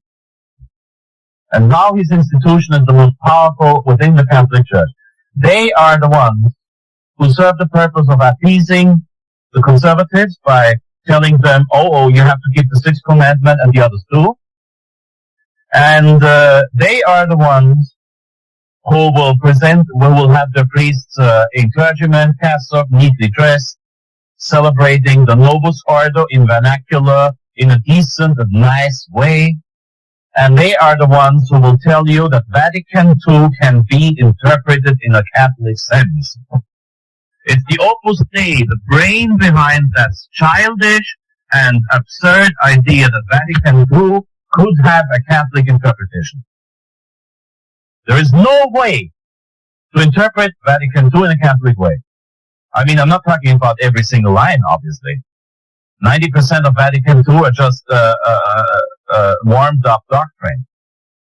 And the description of papal infallibility in Vatican II is very beautiful, which doesn't help the fact that a few paragraphs later, the infallibility is kind of, put under the table. The Episcopal consecrations of 1988 are very, very easily justified. The last canon of the new Code of Canon Law says that the most important law of the Church is to save souls. So, with the new Rite, which is against divine law, you cannot save souls. You cannot save souls with young people who want to become priests and have to accept a heretical council and an ordo mista that is at least leading to a at least leading towards heresy, you cannot have Catholic priests that way. And there's no official seminary in the so-called Catholic Church that would ordain a young man who does not accept Vatican II or who does not accept the new Rite. So in order for the Church to survive, we need bishops. Bishops to consecrate and create priests. And this is why those 4 bishops were consecrated by Archbishop Lefebvre. This was an act of self-defense of the Church, perfectly justified by the law of necessity. And as a matter of fact, self-defense has to take place the moment you see. If you see a girl raped on the other sidewalk of the street, you can't say, I'm going to help you in an hour from now. You have to act right now and right here. And the moment Archbishop Lefebvre realized and had proof for the fact that Rome was going to trick him into submission, he acted. And he consecrated the bishop. Not because he wanted to, not because he enjoyed it, but because he had to. He was the only one who accepted Bishop Castromaya. They were the only 2 ones who understood the situation. They had to act.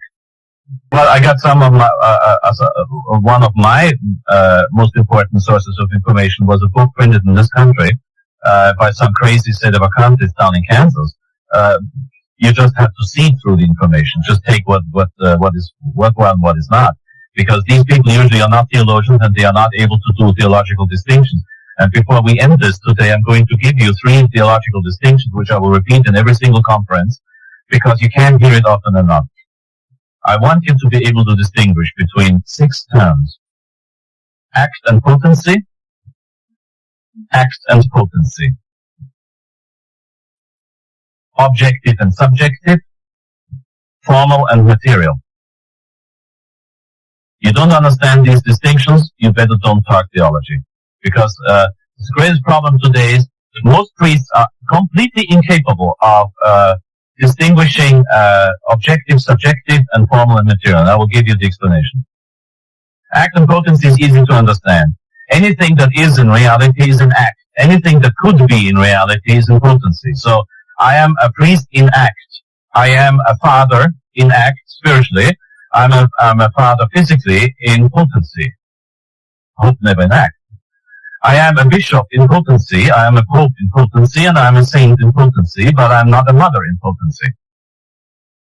Potency means there's a potential. It could be. It can be. Act means it actually is.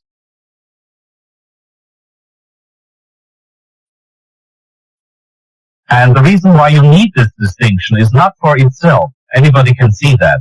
Scholastic philosophy is common sense and nothing else. The reason why this distinction is very important is because you understand the heresies of today much better when you understand it. What would you say if I stood up now and said, I am Pope? You'd call the ambulance, right? I hope so. Or you kick me out, or you give me another drink to make sure I become God, or something like this. And yet I spoke the truth. I am the Pope. Yes, in potency. And see, this is what they do in Vatican II. They tell you something in potency, but they do not say it is in potency. This Pope says, all men will be saved. Potentially, yeah, sure. In act, definitely not. Christ has died for all people in potency, but not in act. It won't take place. Those who reject him, he did not die for in the end. In potentia and in actu, that you have to understand. And when you speak normal language, and believe me, according to the laws of canon law, and according to the laws of theology, and according to church tradition, when you pronounce something in church teaching, you have to use everyday common, correct language, and not some fantastic newspeak, or politically correct garbage. So when you say, this and this is so and so, you presume the reader will say in act, not in potency. So you're not allowed to say that this is my child is given for all. It's only in potency given for all, not in act. But you do not say in potency or act here. You do not say it. So you presume one of the two. And in everyday language, you presume in act. This is why you would presume that I am crazy if I told you I am Pope. And yet it's true. I am the Pope. Not much probability to it, but when I think who became Pope in 1978, I give myself a chance. Huh? So, in potency, I am Pope in potency. He is Pope in potency. Of the interpretation of canon law, codified again in the 1983 Code of Canon Law, this Pope signed. So this Pope is bound to it. And when he says that all people are saved by Christ, he cannot presume that we will understand impotency. And I don't care what he thinks. He said that they are all saved in act. Well, actually, he doesn't formulate it that directly. This Pope is too intelligent and too literary a man to pronounce a heresy of this kind too clearly. So I did not quote the Pope now, but I quoted the Pope when I said that the Protestants are saved through the efforts of their churches. For those who like quotations, yes, that's heresy against the Council of Florence, Pope Eugene IV, Denzinger Schönmetzer Collection 1325. And in Catechesis Tradendi number 32, the Pope says, Quarum ope Spiritus Christi non apnuit salutem afferre. For the efforts of whom, and the line before says, Ecclesia Protestantice, the Protestant churches, for the efforts of whom the Spirit of Christ does not deny to give salvation. That's explicit written heresy, and I don't give a damn about what the Pope thinks. This is what he wrote. This is material heresy. Next distinction. Objective, subjective. We'll talk about salvation. Wait a second. Third distinction. We have the second distinction. Objective, subjective. When I said to us, a judge of the Supreme Court in Vienna, now get this is really something else. A judge of the Supreme Court in Vienna who doesn't understand the distinction of objective, subjective, so you don't have to be ashamed. He said, when I quoted Pope Eugene IV, he said, are you trying to tell me that all and every single Protestant will go to hell? And I said, Your Honor, if you are not able to distinguish subjective and objective, then you should not talk. He was deeply offended, got up and left, and so I had all the peace and the time to explain to those who were left, who stayed, that we do not have the slightest idea what happens to a Protestant when he takes the bucket. We don't know. But objectively speaking, he has no chance to be saved. Pope Eugene IV said, whoever is not in union with the Roman Pontiff, may he even think of shedding his blood for Christ, he cannot be saved. So when this Pope speaks about Protestant martyrs in Czechoslovakia, he speaks heresy and blasphemy too. Objective, subjective, and not material and formal. Material and formal should really be easily understood. Material means the matter, the material. Formal means the meaning.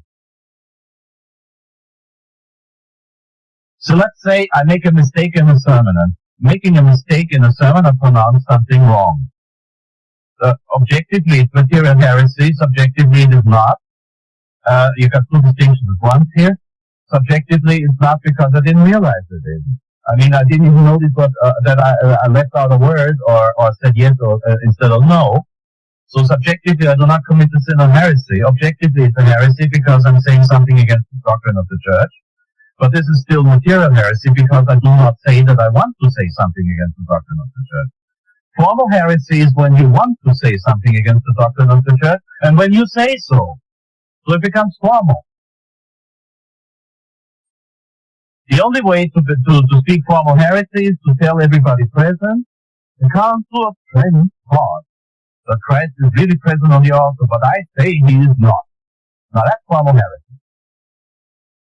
But if some idiot or warped mind, like John Paul II, say he is a warped mind, and I can prove it. When he says a Protestant can be saved through the efforts of the Protestant churches, and at the same time he claims to be in perfect union with the tradition of the church, then I would say he's ignorant and maybe a crackpot, and definitely a material heretic, but this is not formal heresy. If he said, I don't care what Pope Eugene IV said, but I tell you that a Protestant can be saved, okay, we got him down. In that case, he most probably will seem to be Pope, I say. Right? But this is not the case. So you have to remember those three distinctions. That's the last thing I'm going to say tonight. Material, formal, objective, subjective, and act and purpose. If this Pope said, I don't care what Pope Eugene IV said, or the Council of Trent, I say something else, then who will judge where the formal heresy starts? Who will judge the Pope? Yeah. No, Canon 333, paragraph 3, prima sedis an nemini judicatur. The Holy See cannot be judged by anyone. Huh? So we'd just be, we'd be hanging in midair with a question mark. That's all. Okay. So, yeah. Pope John Paul II must have a very clear understanding of material and form. No, I don't think so, because first of all, his philosophy is extremely lousy. His theological upbringing is is beneath the regular standard, and his understanding of canon law, his ignorance of canon law, is proven in Ecclesia Dei, where he speaks about schism with the Society of St. Pius X, while Ratzinger says they are not in schism, and a recent thesis that has been approved by the Gregorian Papal University in Rome says they are not in schism. The Pope in Ecclesia Dei says they are in schism 3 times over, he says it. And he obviously doesn't understand the meaning of the canons that he signed. He comes so close to formal heresy, but never quite No, actually, to be quite honest, there is no such thing as coming close to formal heresy. Well, there is no such. Yeah, he's the most heretical pope in history, definitely. But formal heresy means something pretty clear, and as this pope is never clear. Judge not that you not be judged. The internis ecclesia non-judicat. I do not know what the Pope thinks. I do not know what the Pope wants, and even if I would know it, I'm not his judge. I cannot judge the person. I do not talk and refuse absolutely to talk about the person of Karol Wojtyła and his conscience and his soul. Absolutely, I judge his acts, I judge his way of government, and I judge his pronouncement. Nothing else. I do not have the right to judge anything else, and I do not have the right to speak against anything this Pope said or wrote or pronounced unless I can prove what I say. I cannot criticize the Pope for having said I cannot criticize the Pope for Catechesis Credenda number 32 unless I quote Eugene IV. I have to quote a predecessor. I cannot quote a theologian against the Pope. The theologians do not have the Holy Spirit promised to them. On the contrary, they usually don't have the spark of Holy Spirit in them. Huh? So this is the point. I'm not allowed to contradict the Pope unless I can prove to the contrary with a predecessor of his, because the Pope, by church tradition, by the oath of incarnation, is bound to follow his predecessors, and he's bound to do so by the 4th chapter of the Dogma on Infallibility, Denzinger Schönletzer 3004. I know that Pope John Paul II grew up in a Jewish household, not in a Jewish family, I don't know about that. He grew up in a Jewish house, that means first floor was owned by Jews, the whole house was owned by Jews. His neighbors were Jewish, and in high school he was I don't understand anything of sport. Anyway, he played with the soccer team of the Jews against the soccer team of the Catholics, because in the old days religions were nicely separated as it should be. And the Jews, of course, they bribed the Catholics. The Jews bribed the Catholics, and as usual, the Catholics accepted the bribe, and so the Jews won. But back to facts. And John Paul II did not have a proper theological education, because, understandably so, because it was war, and he had to hide. And then, of course, he went to the Angelicum in Rome. Now, I have 6 academic degrees from the Angelicum in Rome. I can tell you they are not worth anything. And this Pope has his doctorate in theology from the Angelicum in Rome, fallen off it. I did those degrees because stupid, superficial people in this world want degrees. They want to see degrees. But rest assured, the theology that I learned through the patience and the patience of other priests and the mercy of God, I did not learn. I learned perhaps in 1/3 of it. I learned at the Angelicum. 2/3 of it I did not learn at the Angelicum. I almost got brainwashed into the new church by the Angelicum. So the Angelicum is a lousy institution right now, and it was never a very, very good university in the old days. And the Pope's thesis on St. John of the Cross is worth nothing. I haven't read it, but I asked very, very good and experienced theologians who read it, and they said it's worth nothing. But it got the highest mark. So, and another thing about this Pope, he never was a Catholic. He did not change. It's not the council that changed the Pope, it's the Pope who wrote the council. The Pope had the same ideas he has now, long before the council. He wanted the freedom, I shouldn't say freedom, and this is a country where freedom is sacred, and I agree. The liberty of religion. That's what it should be called. Because freedom means you're free to do your job. Liberty means you're free to do whatever you want. Yeah, license, exactly. So the idea of libertas religionum, of the liberty of religion, is an idea that was very early in his life, ingrained in the Pope's mind. Don't forget, he was part in a theater group was founded by Helena Blavatsky.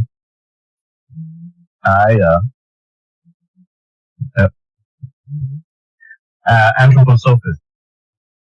That's practically, as the name says, with Greek names, it's very difficult to hide the truth because they're so open and clear. Sophia means wisdom, and anthropos is man. So that should tell you enough. The Psalms say something quite contrary to the effect of wisdom of man.